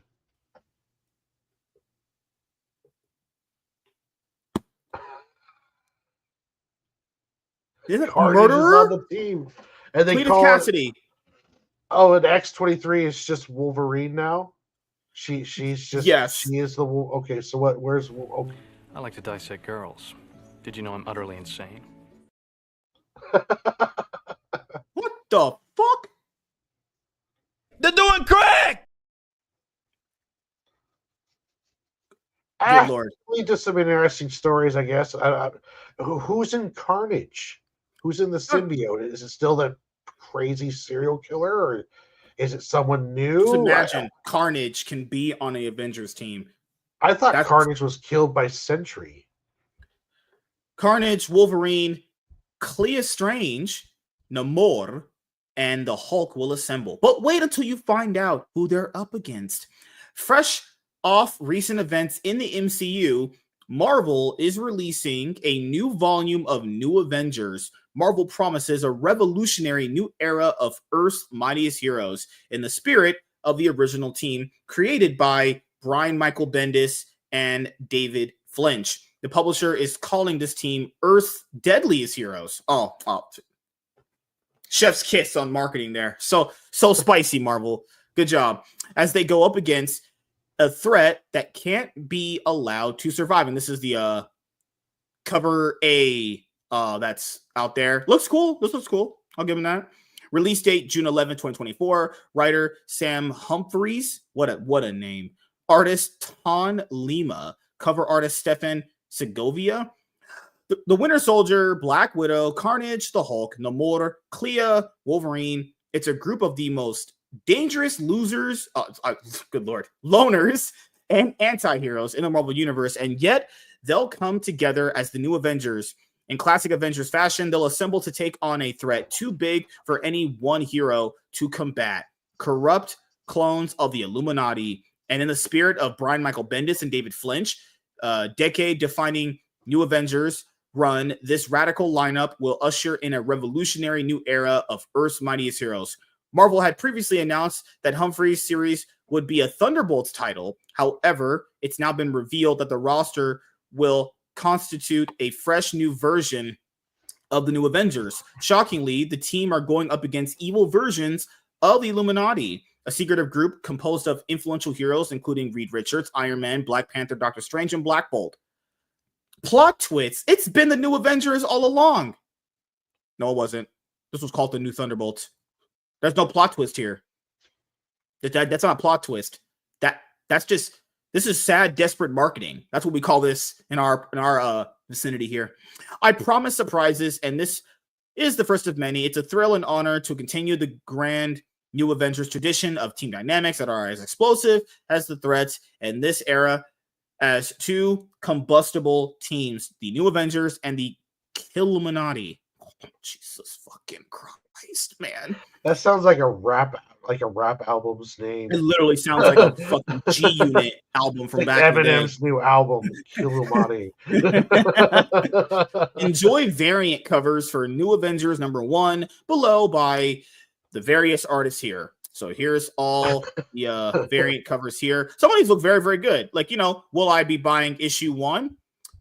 Sure. We'll see what this offers. No. The New Avengers debuted in 2005 during a time when the original Avengers had disbanded. The team focused on a roster composed of ultra-popular heroes, including Spider-Man and Wolverine, and a hugely successful run. Future volumes put their own stamp on the title, with New Avengers Volume 3 focusing on the Illuminati and their attempts to fight off incursions from other dimensions. Now the latest volume of New Avengers is bringing the Illuminati back, this time as horrifying villains. Right here, some of the variant covers there, with Eddie Brock as Venom, Laura Kinney's Wolverine, and Eddie Brock's Carnage now. Oh yeah, yes, because Mary Jane is Venom. Oh, I am so far behind on what's going on on main universe Marvel Comics right now. Like, what Jesus Christ. Oh, goodness gracious. Yeah. I'm going to stick to the Ultimate Universe. You guys have fun over there in the main universe. And recently retired Sorcerer Supreme Clea Strange. Oh, yeah, because they randomly just keep killing off Doctor Strange. These New Avengers have one foot firmly set in Marvel's present, while Namor, Hulk, and Black Widow connect them to the past. Marvel promises an explosive team dynamic, with Winter Soldier struggling to keep his roster together. Hopefully he succeeds, because the New Avengers will need heavyweights from every era to take on a new corrupted Illuminati, with evil versions of some of Marvel's most powerful heroes in their crosshairs. Even as heroes, the Illuminati have done plenty of bad, kicking off the secret invasion of Earth and causing World War Hulk. The original roster included Namor, Iron Man, Mr. Fantastic, Black Bolt, Doctor Strange, and Professor X, with later recruits including Captain America, Black Panther, and Emma Frost. Each of these heroes are A-list threats with powers and tech that are unsurpassed in Marvel lore. The New Avengers are back in Marvel Comics now. They just have to survive taking on the Killuminati. New Avengers #1 is coming on June 11th from Marvel Comics. All right. So several problems with this, just from a marketing standpoint. Jeez, man.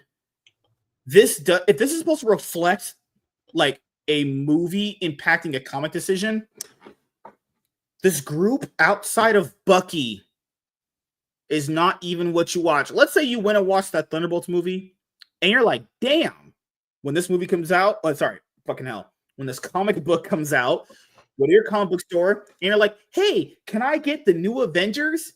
And you open that book, and you're like, damn, that's not even the characters I saw in that movie. They can't. I am surprised that Bucky's the leader, because wasn't Elena That's the only consistent part. Yeah. Wasn't Elena the movie in the leader? Yeah, Elena's the leader of the movie, technically. Yeah, so why I was wondering why they don't. It was interesting they didn't make Black Widow the leader of the new Avengers. Yeah, it's weird. Like, if you want your movies to influence your comics, which we've talked about for a long time, then you need to make it look somewhat similar. Do they really think that people are like just having Bucky there is just going to be just enough? It's like, sure, mate, like, I guess, but it's like we're talking about synergy, and it's like you watch the Thunderbolts movie, you go pick this up because they're calling it the new Avengers. That's not even close to the same group. These are like the movie team is Yelena, Black Widow, Winter Soldier, Red Guardian, U.S. Agent, and Ghost. Yeah. Guys, that's you might be a little bit surprised when you read this. So good job, Marvel, on not setting any type of a fucking, how would you say it? Congrats on literally just still being retarded. I was just stampering my words because I was just like, what? They had no faith in that Thunderbolts title. That was going to get canceled in 5 issues. Because the reason why I didn't have us cover it before was that I knew it was going to get canceled in 5 issues. New Thunderbolts, that wasn't even going to get hit 10 issues. That was essentially canceled the moment they announced it. They knew that. That's why they switched the marketing around it. That's why they switched the team name. But I'll ask you your closing thoughts on this new Avengers ongoing series announcement. Ongoing series, we know it's only 10 issues. This is one that I'll pick up in graphic novel if I hear good things. I'll wait until they do the trade and then I'll pick that up. But you might have an interesting team dynamic there. You might be able to make some interesting stories, but it's just all over the place, and I don't know if I'm really willing to jump in or not. So I'm probably going to wait unless Are you saying you're not all in right now? No, I'm not all in at all. Damn, man, it's crazy. You wanted the Thunderbolts team you saw in the movie to reflect it in the book? That's crazy. Yeah, get the fuck out of here. Well, I can understand why they don't, because the continuities aren't matched up. So you'd have to, like, you couldn't bring, like, is there even an active Red Guardian in Marvel 616? So they plus the comic New Avengers team is much more balanced than the movie one. The movie one is just 3 mid-level super soldiers, a Russian. But I'm not gonna lie, this group sounds way more interesting. I will say that it does sound interesting. Hulk, Carnage with Eddie Brock in there. Yeah, I didn't even know that was a thing. This Clea Strange. I don't know anything about her. Imagine having Bucky's. Imagine kicking out Doctor Strange and having a female doctor. What the fuck are you doing, Marvel? Bucky as a leader does make sense because he was a Captain America. So, I mean, in the 616. So I can see Bucky kind of being like that Nightwing leading the Justice League kind of deal.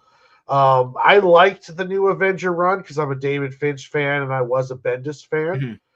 Back when it came out in 2004, I was reading that one through the trades that came out, and that was the same time that Osborn started the Dark Avengers, which was like Draken. That's the one with the Dark Patriot, the Iron Patriot, right? Yeah, the Dark Iron, the Iron Patriot, and then the villains essentially were Avengers, which was that was kind of an interesting deal. That the original New Avengers had Sentry on the team, and he actually he was a member on there. And that's crazy. If the New Avengers Epic Collection on Amazon, I should have known they were going to call it that, because that Epic Collection was getting way more promoted in their search results on Amazon before the movie came out. And Sentry is on the cover art for the cover page for the New Avengers Epic Collection.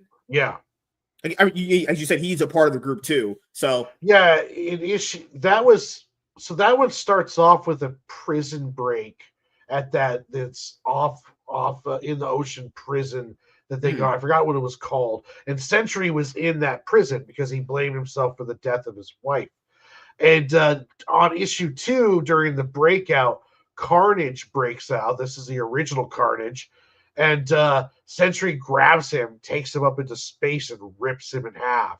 And then he becomes a member of the Dark Avengers with Norman Osborn and this Iron Patriot. He was on that team, if I remember correctly.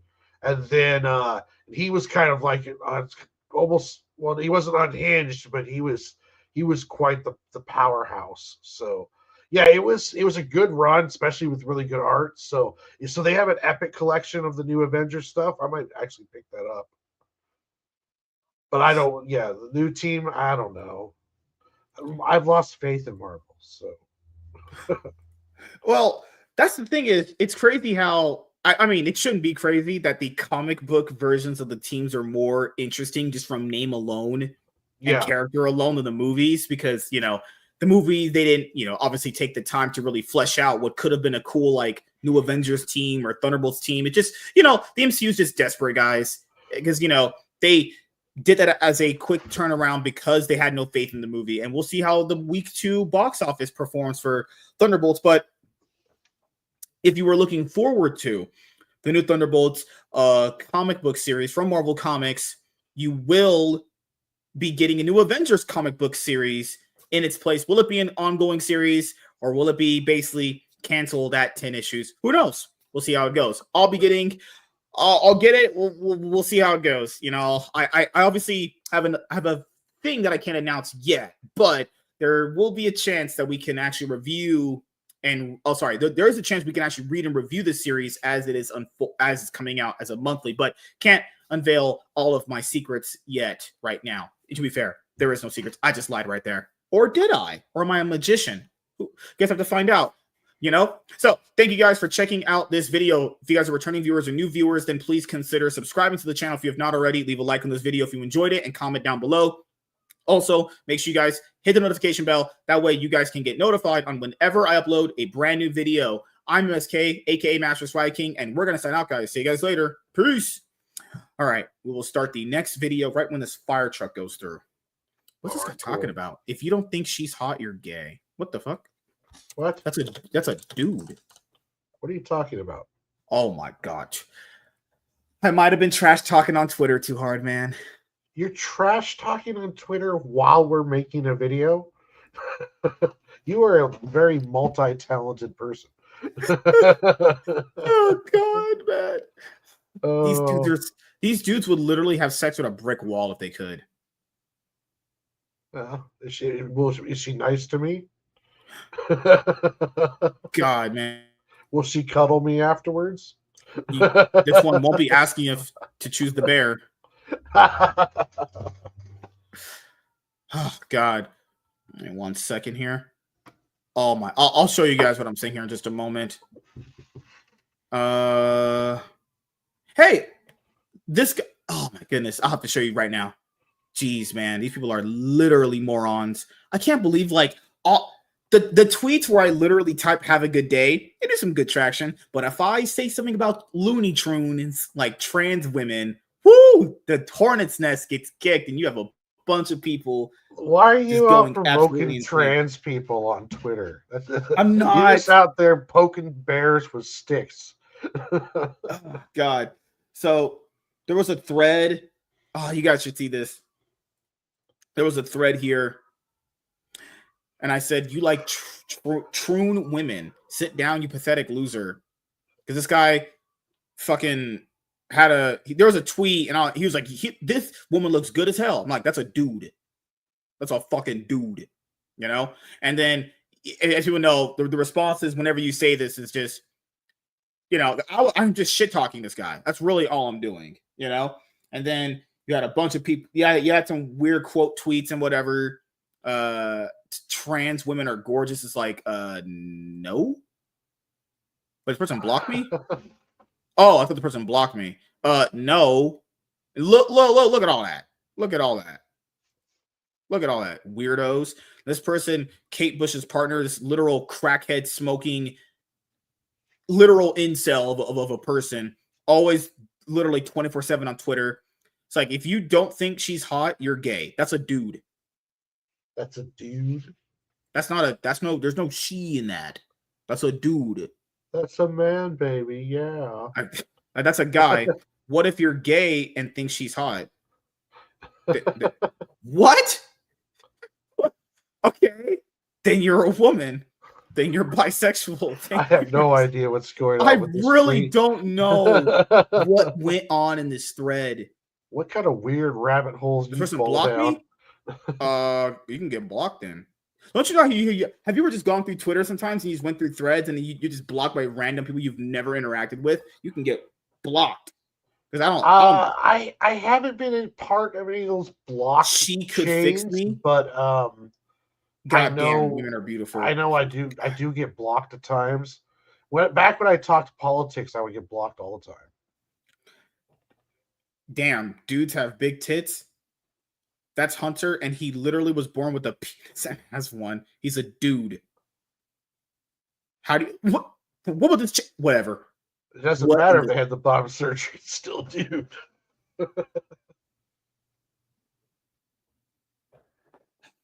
I hate people. I truly do.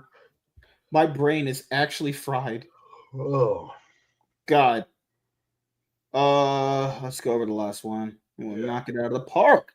Easy. Oh my God. One sec. Oh, what's up? Found it. Easy peasy. So this one's gonna be a little fun. This one video will have to come out. I gotta get my Fantastic Four videos out. I'm behind on releasing my Captain America videos. I'm behind on releasing a lot of videos. I gotta put them out. I at least have until July to get the Fantastic Four ones out. Oh my goodness. All right. Hey everyone, I am MSK and I'm gonna fuck yo bitch. I'm kidding. One shot, one opportunity. All right. Hey everyone, I am MSK, aka Master Swag King, coming at you guys today with another video. And if you guys are returning viewers or new viewers, then please consider subscribing to the channel if you have not already. Leave a like on this video if you enjoyed it and comment down below. Also, make sure you guys hit the notification bell. That way you guys can get notified on whenever I upload a brand new video. And in today's video, we are going to be talking about the Fantastic Four MCU prequel comic book that will be released before the 37th film coming out of the Marvel Cinematic Universe that will be beginning phase 6, which is going to be holy shit. That's not the right article. Hey, look at that. Look at that. No shit. Third time's a charm. Easy peasy. Knock it out of the park. Hey everyone, I am MSK, aka Master Swag King, coming at you guys today with another video. And if you guys are returning viewers or new viewers, then please consider subscribing to the channel if you have not already. Leave a like on this video if you enjoyed it and comment down below. Also, make sure you guys hit the notification bell. That way you guys can get notified on whenever I upload a brand new video. And in today's video, we are going to be talking about the Fantastic Four MCU prequel comic book that will be coming out before the Fantastic Four Marvel Cinematic Universe movie comes out, which is going to be the 37th film in the Marvel Cinematic Universe. And this movie will be beginning phase 6. So this is something that we've talked about the MCU doing for so long. You guys got to factor in back when the MCU was at its literal peak, you know, with like Endgame and Infinity War and Civil War and Winter Soldier and the first Avengers movie, or hell, even the first Iron Man movie. You could even argue that they never actually like really released like comic books for their universe. Like, just imagine this. You know, you guys were all there when the first Avengers movie came out 13 years ago. We were like, I don't know how this is gonna work. How they're gonna tie these characters in. Like, is the chemistry gonna be there? We were there waiting for it. The Avengers movie comes out. It's one of the fastest movies to gross $1 billion at that moment in time. It took in $1 billion in like 7 days. Like, actually something crazy ridiculous, right? Had like some of the biggest opening numbers back then. And then if you're just basically a movie watching, you're like, you know what? I want to go read and learn about these characters. Did you guys know that Marvel in the comic books around that time period had this initiative called like All New, All Different or something like that, where they basically like removed all their previous legacy characters and swapped them with you would say gender and race swapped versions of these characters. So if you like the movies, you didn't even get the same versions of these characters in the movies, in the comic books. And literally, even if they didn't want to, at that moment in time, swap All New, All Different, why not just create a actual comic book wing for the MCU at Marvel Comics? Like, if you released a Avengers run when the Avengers movie came out, you would have made so much money.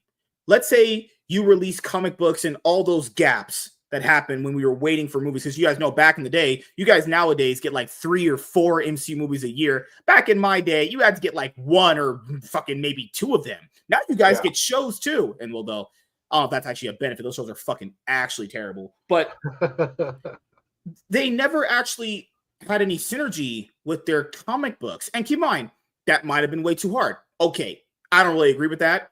But let's just use that as an argument. Why didn't they ever like actually make a dedicated comic book series for the MCU? That would have made so much money. There's no doubt in my mind it would have made money. DC never did this when they had the DC EU, but doubt that would have really ever worked because that universe was trash to begin with, honestly, because, you know, Man of Steel is fucking awful. But Marvel missed arguably the best opportunity to prop up their comic book sales without attaching some form of comic book ongoing series to the MCU.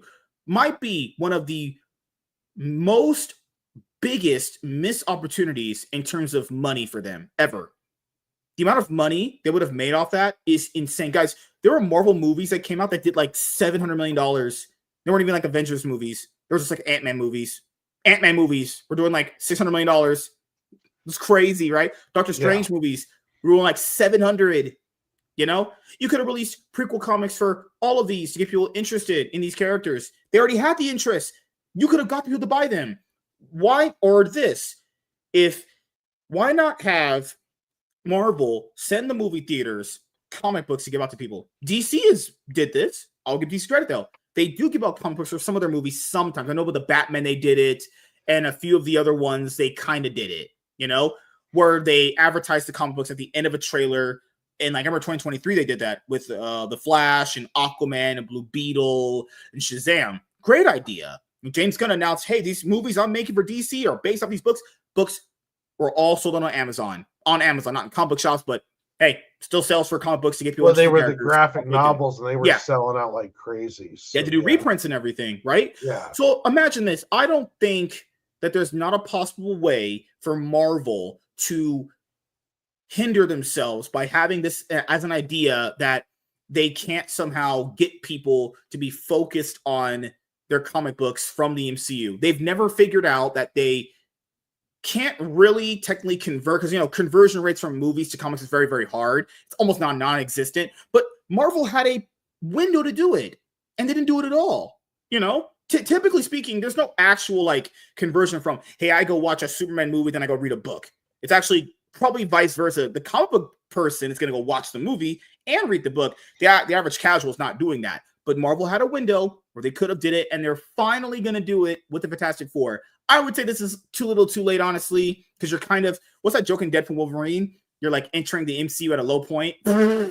Yeah. Like, well, you know, if they would have done where, okay, you take your kids and you go to watch Avengers in the movie theater when it comes out. And then when you buy your ticket, each kid gets an Avengers MCU movie prequel comic #1 tie-in. And when they get to the end of that comic book, there's a coupon that they take in to their local comic shop, and they get a discount on a regular Marvel comic book. And then when they buy that comic book, there's a discount in the back for you can have their app that they have for their now. Movie theater for the next movie. Like, they could be selling discounts for movie theater tickets in coupons in the back of regular comic books, and they could be giving kids like these like ash can prequel comics for the movies, and then get them into the comic shops to look for the rest of the prequel comics, and then they'll pick up other stuff too. Like, but yeah, I've said this for a while that Marvel's biggest mistake was not working together with the shops, not returning spinner racks. Thor, for example, right? Yeah. If you like Chris Hemsworth's Thor, and you're like, damn, that character's cool as fuck. I'm gonna go read about this guy in the comic books. At that moment in time, I'm pretty sure that was Jason Aaron's run, and toward the tail end of that run, they made like Jane Foster Thor. Yeah.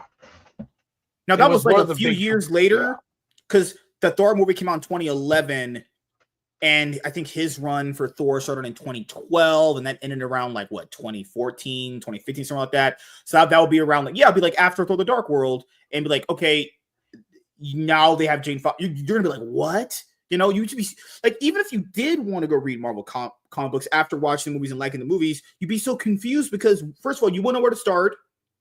Now, pending there's epic collections and trades and all that stuff, but the average person not going to know that. Then, even if they do find a way to read the newest stuff, it's not even the same character.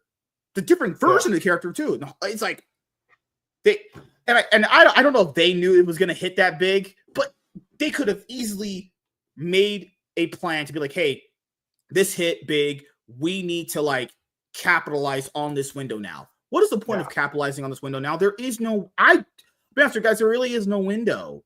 I mean, and keep in mind all this time now, like, why were we not getting MCU comic books before Avengers Doomsday? I'm supposed to just be hyped for Doomsday. Why not release stuff before that? You know, why not have an old school spinner rack at the movie theater? Or one of those kiosks. You could have a kiosk where people could order a book and it comes out. You know, something along those lines. There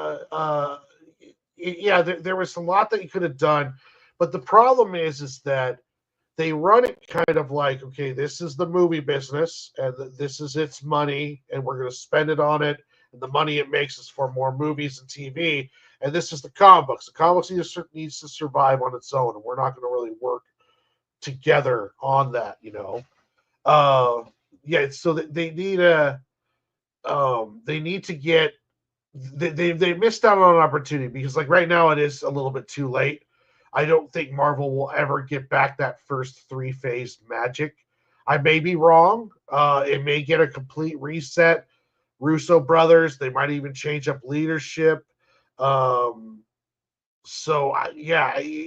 could happen, but I think you're right, though, on all accounts, where it's a little too late and they missed a massive opportunity, you know. Yeah, because, you know, I would tell people this too. It's people always say, like, where do I start? There is, depending on where you want to start in Marvel Comics, like, there's epic collections for the Avengers and all that stuff, but like, you know, trades and all that stuff, or omnibuses, but you guys wouldn't know what that stuff is. We're talking like, literally, you're starting from ground zero, square one. You go into a comic book shop, and the current ongoing titles at that time would be like swapped stuff. Like, it wouldn't be the same, not just the same character from the movies, because that would be a little bit understandable why it would be the same, but it's not even the same person. That's not even the same character you had, as far as like, it wouldn't be Tony Stark. It'd be Riri Williams. It would be it wouldn't be Steve Rogers. It'd be Sam Wilson. It wouldn't be Thor Odin's son. It would be Jane Foster. You know, we're talking like that, you know? Yeah. It's a whole different character at that point. But we are going to be getting a Fantastic Four MCU prequel comic book. So, as you guys know, the Fantastic Four is coming out in the same month that Superman, James Gunn's Superman movie, is debuting. We're getting to Jurassic Park 7, and keep in mind, as me and a lapsed comic fan were talking about with DC, because they think like, oh, we're releasing a Superman movie. That means we'll just get like a bunch of those people that are going to watch that movie to go buy and read Superman comic books. Keep in mind, the only people that are going to hear about this is comic book fans. This isn't going to reach any casual moviegoer unless Marvel has a strategy that we said earlier, where, like Warren said, you know, send the movie theaters literally pallets of these books to give to people. But they're not doing that because they're greedy bastards, and they're not doing that at all. So that's out of the question. They should do that, but they won't. So, like, how is this going to reach anyone? Come on. Okay, you're doing this for Fantastic Four to hype people up about it. Cool. How is this going to reach the average person? Yeah. Like, what are you putting it in? Because if you don't give it to movie theaters, then it's fucking worthless. In my opinion. This is for your own only. This is only for your comic book reading fans. Like, this doesn't sound, unless there's something in the article where it's like they're going to be distributing these all around.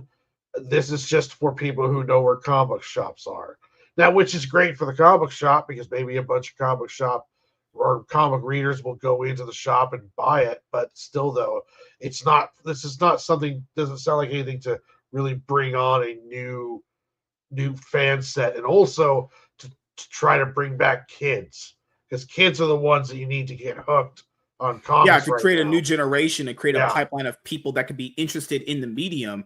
And right now, before Fantastic Four comes out, and it's coming out in July, when we're doing this video in May, this should already be out. This should already be given to people, at least with some implication of what's going on with them and everything. But yeah, when does it come out? Fantastic Four will make an early MCU debut with a historic comic book one-shot. Marvel has just announced a tie-in comic for the upcoming Fantastic Four debut in the Marvel Cinematic Universe, in a comic that is being touted as the first full-on collaboration between Marvel Studios and Marvel Comics. That's what's so sad about this. Why is this the first one? You told me they didn't want to do this when Iron Man was at its peak, when Captain America was at its peak, when Thor was at its 6. They're going to start doing this now. You can debate if Thor ever had a peak. That's debatable. I would say no. But you didn't do this when Black Panther came out. You didn't do this when Infinity War came out. You didn't do this when Endgame. You're doing it right now in Phase 6. Some people are going to say, better late than never. You know, sometimes things in life are a little too late. There's some things in life that are too late when you do them. There's no window for that. You know? You didn't do this when you had Guardians. You do it. Oh, Jesus. Oh, well, thank God they didn't do it when they had Shang-Chi, because that would have been a fucking full-on L. In a heretofore unprecedented display of synergy across mediums, potentially signaling a new era of cooperation between the two branches of the company. It shouldn't be this late, though.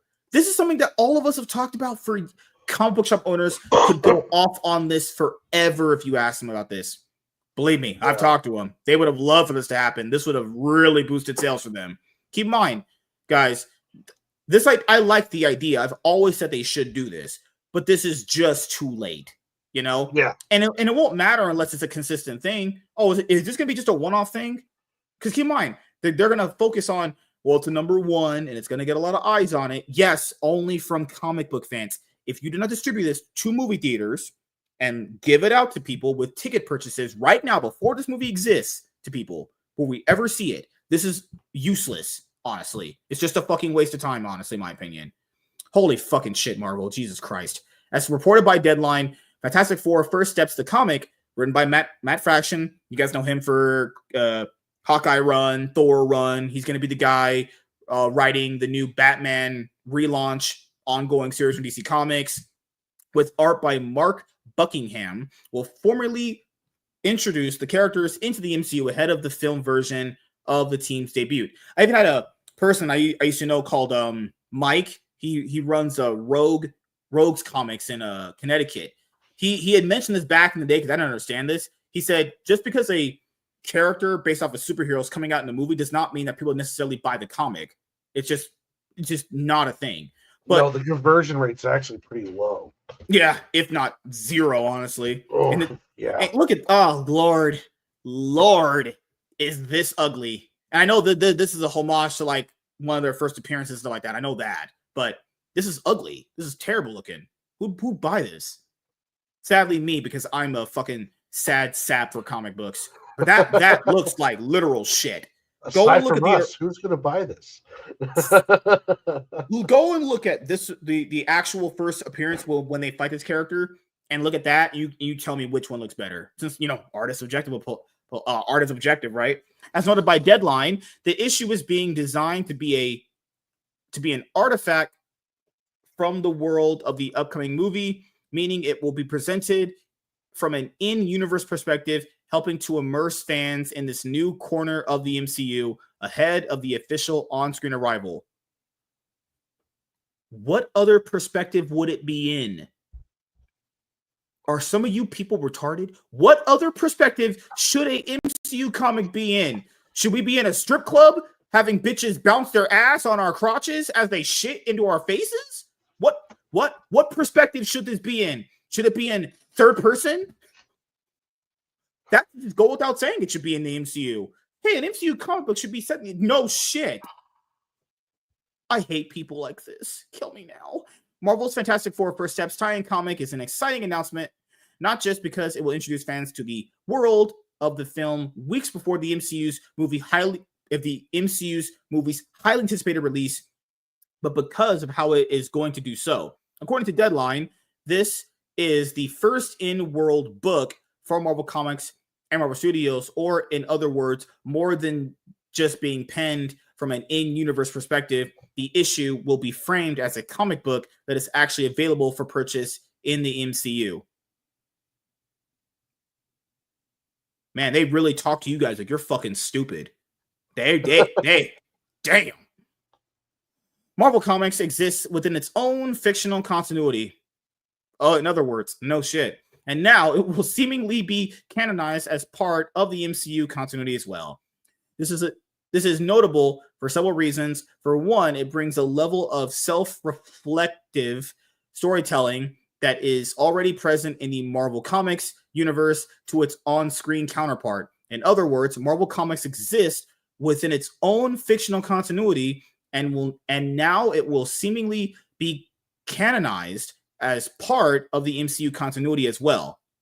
So this is like just a third alternate universe now?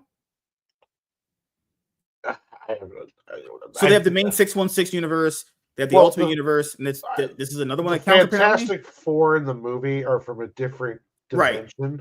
So this comic book is from that dimension, is what they're saying. Oh, okay. So like there's celebrities in their dimension. Like you see the commercial, there's celebrities, there's like the Thing toys and stuff. So they're doing the thing. Well, this comic book is actually a comic that's available in that universe. So if you were in that universe, you would be able to buy it, kind of deal. It's a little PR thing. Further, this reflects a tradition in Fantastic Four lore, which has featured the Four, specifically Reed Richards, using comic books as a form of superhero PR, something later parodied by series such as Garth Ennis's The Boys. So there is a strong vein of narrative potential that the Fantastic Four First Steps in Universe comic tie-in could be just starting to tap into for the MCU, while in the real world, it is a notable signal that Marvel Studios, the film and TV side of the company, intends to work more closely with Marvel Comics, the publishing side, than ever before. But okay, geez. I just don't understand, why is this happening now? Yeah, what took so long? Like, geez. So now finally, when you go see this movie, you can go to your comic book shop, and the comic book shop owner can be, here, this is exactly the thing you need. Man, that would have been really great when I was watching Tony Stark as Iron Man, or fucking Steve Rogers as Captain America. Would have been great for RDJ and Chris Evans. Fuck me, right? Right. We're getting this now in 2025 in phase 6. Damn. That's crazy. That's actually insane. And they're finally gonna be like, man, we should probably work with those comic book guys. Like, no shit. The people that you take their stuff from and make Kel Mag. Hey, comic nerds, let's do some stuff together. Yeah. It turns out you might have been a genius, honestly. While there have been plenty of tie-in comics set in the MCU before, this suggests a further evolution of the crossover between the two mediums. Fans have already suspected this shift toward greater synergy was in progress, particularly pointing to the current TVA miniseries as evidence that the MCU and Marvel's comic book multiverse are overlapping in more significant ways. The First Steps comic one-shot, as reported by Deadline, is all about bringing those two worlds together in a satisfying way. As stated by Marvel editor C.B. Cebulski, with a novel premise and a connection to the most hyped MCU project in years. This? The most hyped MCU? Yes, more hyped than whatever. It's fine. I'm not gonna. Oh God! I need this, please. They're doing great. The Fantastic Four tie-in comic has the potential to be a game changer. Yes, yeah, in Phase 6 in 2025. Universe has been out for 17 years. We'll be celebrating this universe's 20th anniversary in 2028. But yes, we're finally getting in tie-in prequel comics. Thank you, Marvel, for your fucking scraps. We're so generous. Following Deadline's reveal of the upcoming First Steps comic, Marvel released its own announcement with additional details about the story, one which mostly maintains kayfabe, or for those uninitiated into the lingo of professional wrestling, purports to be an in-universe document itself reporting on the publication of an in-universe comic book, as the release reads. The Future Foundation is proud to partner with Marvel Comics to produce the first ever authorized retelling of the Fantastic Four's early adventures. As Fantastic Four fans will know, the Future Foundation is an organization founded in the Marvel Universe by Mr. Fantastic, which is now confirmed to appear in the MCU. Notably, by unveiling Fantastic Four First Steps, the comic, Marvel has also clarified certain foundational details about the soon-to-be-released movie, such as the fact that it takes place 4 years after the incident which gives the Four their superpowers. So not an origin story, at least for the movie that is they're revealing. Yeah. And, I think people are a little bit over the origin stories of some of these characters. They have somewhat realized that they want to go learn about the origin stories. They can just go look that shit up online. I don't mind when they do this because it's you don't have to do the origin story pound for pound every single time. The Marvel announcement speaks infusively of the team's incredible rise to global stardom, suggesting that their in-universe role as Marvel's most beloved superhero squad will carry over to the screen as well. The full synopsis for the issue reads here: for the many fans, that has come as further confirmation that First Steps will be a unique take on an MCU movie. With the upcoming Avengers Doomsday and Secret Wars duology of films, Marvel has set up a sprawling next chapter of the Marvel Cinematic Universe over story, one that seems likely to be even more grandiose than the Infinity War saga. That's just a lie. That's just cap. That's just lies. That's just a load of shit. I don't know what the fuck? What the Shut up, bitch! Good Lord. Fans are eager to find out how the Fantastic Four fit into that tapestry, and that the additional details about First Steps seem to give readers the reason to expect that they will be integrated seamlessly into the MCU, taking their much-deserved place at the center of the franchise. So, Matt Fraction had said some things. Acclaimed author Matt Fraction takes the reins of the creative team with Fantastic Four First Steps, and longtime Marvel readers will be thrilled to know his work and indeed Fraction himself are being made official canon in the MCU. Curiously, Fraction's comments on the issue, as quoted by Marvel, also tease something more that could come from this issue. Though it is still far too early to say, it is possible that what Fraction is teasing are more comics of this kind, artifacts of the MCU that dramatize the story of the films, continuities, heroes in between movies. It is certainly true that the bearing of contemporary Marvel comic stories on the aesthetic and narrative direction of the MCU is not fully appreciated by film-only fans. Yes, that's true. A lot of the film fans are like, comics? We don't gotta respect those. You can race and gender swap anything. Yeah, it's that. I agree with that. There's very little respect that the actual movie watchers of the universe respect the comic books at all, because they'll be like, "Damn, why do you need Spider-Man? You can just fucking have, I don't know, Tom, Dick, Harry Spider-Man. Doesn't matter." Fucking hell. Yet, if Marvel wants to capture the imaginations of these audience members and potentially draw them into reading comics, nothing would be more effective than a line of comics set within the MCU, which would be fully canon alongside the films. And if it is successful, the Fantastic Four First Steps tie-in could be the gateway to just such a thing. All of this should have been done years ago. Why not do this when the Avengers first came out? This is like when your parents discover email and they're trying to explain how amazing it is to you, and you're just like, I've been telling you to do this for years, and you're now just doing it, and you're acting like it was like this great idea that you just came up with. Hey guys, you would be awesome is if we made a line of comics that tied into the movies. I swear, if they created video games based off their MCU characters when they were at their peak, that those would make gangbusters. You know? Yeah, good. They Oh, my bad. Sorry, I correct myself. They did. The Iron Man games didn't sell very well. Because movie tie-in games usually were not that good and sold they very, didn't very put bad. the right kind of money into them. Remember, they made Iron Man, they made Thor, and I think they made a Captain America game. I think they did.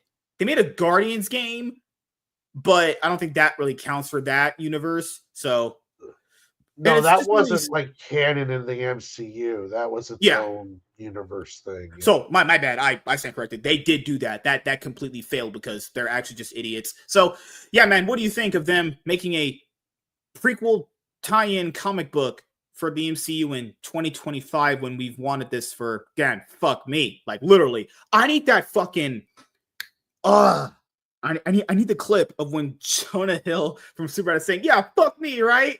I need it. You know, it's a good move. I agree with it. But it's a great move, actually. it's a great move. But as we said earlier, availability is the key.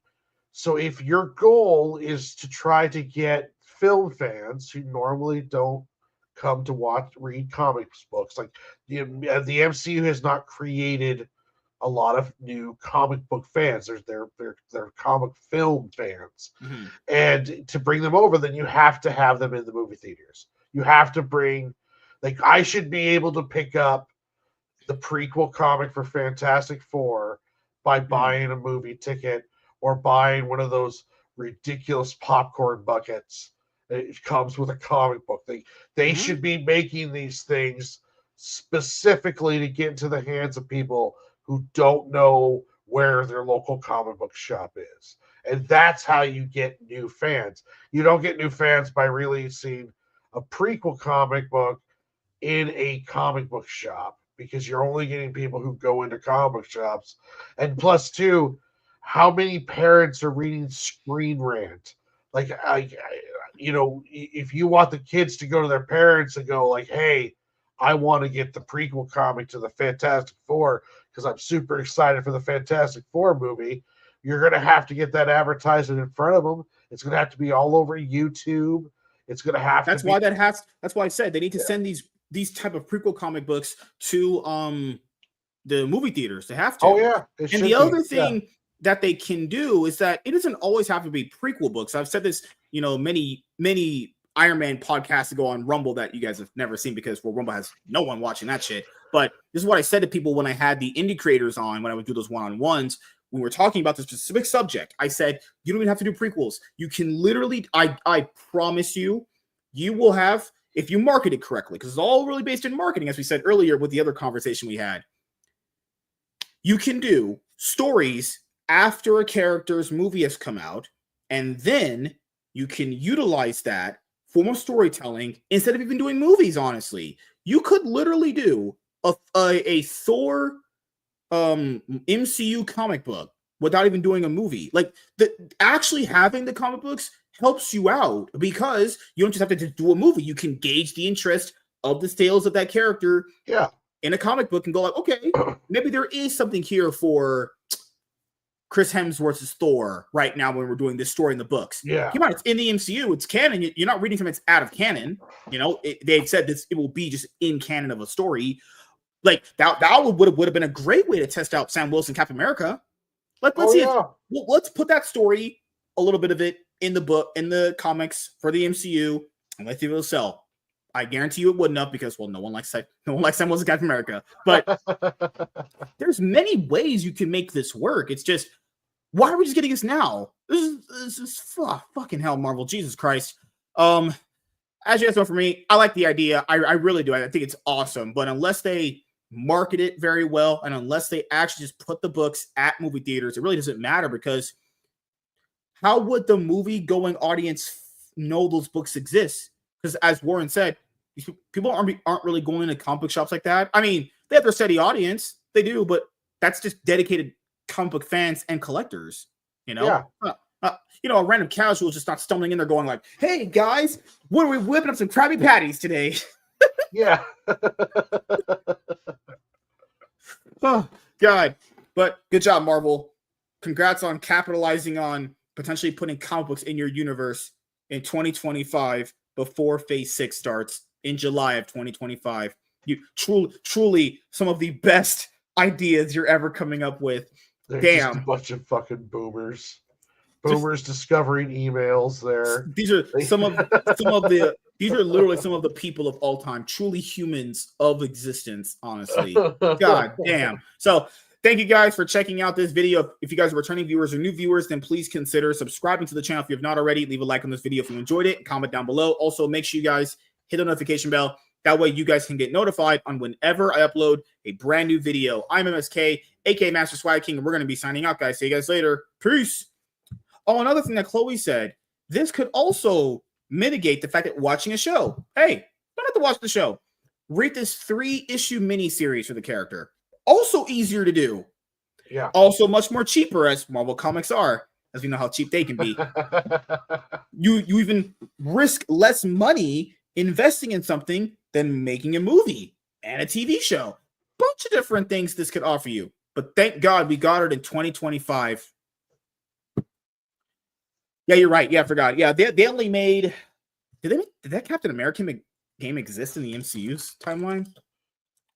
I know there was the Thor one and the Iron Man one. I really don't remember if there was.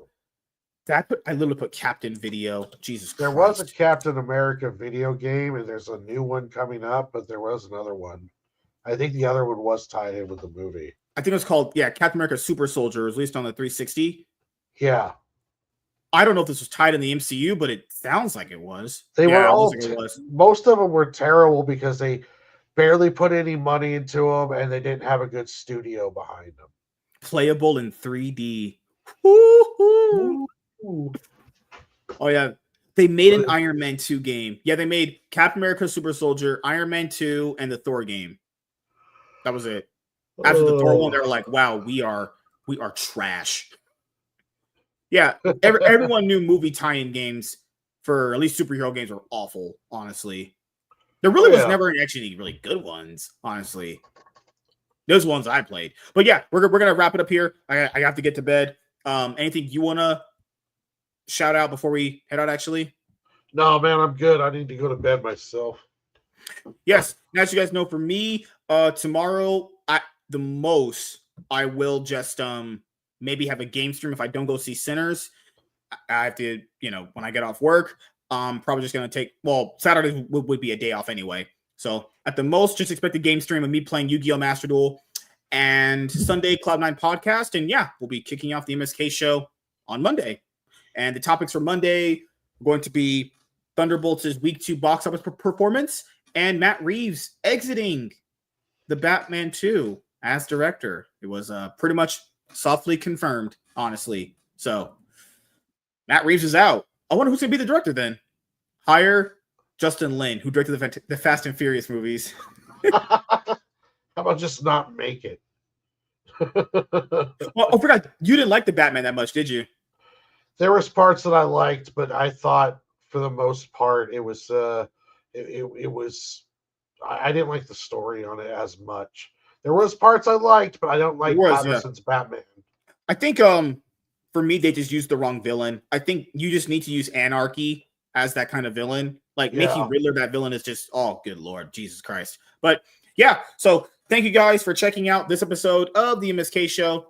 Hope you guys have a great weekend. Make sure you guys be productive, be safe, and have a great night, everybody. Goodbye.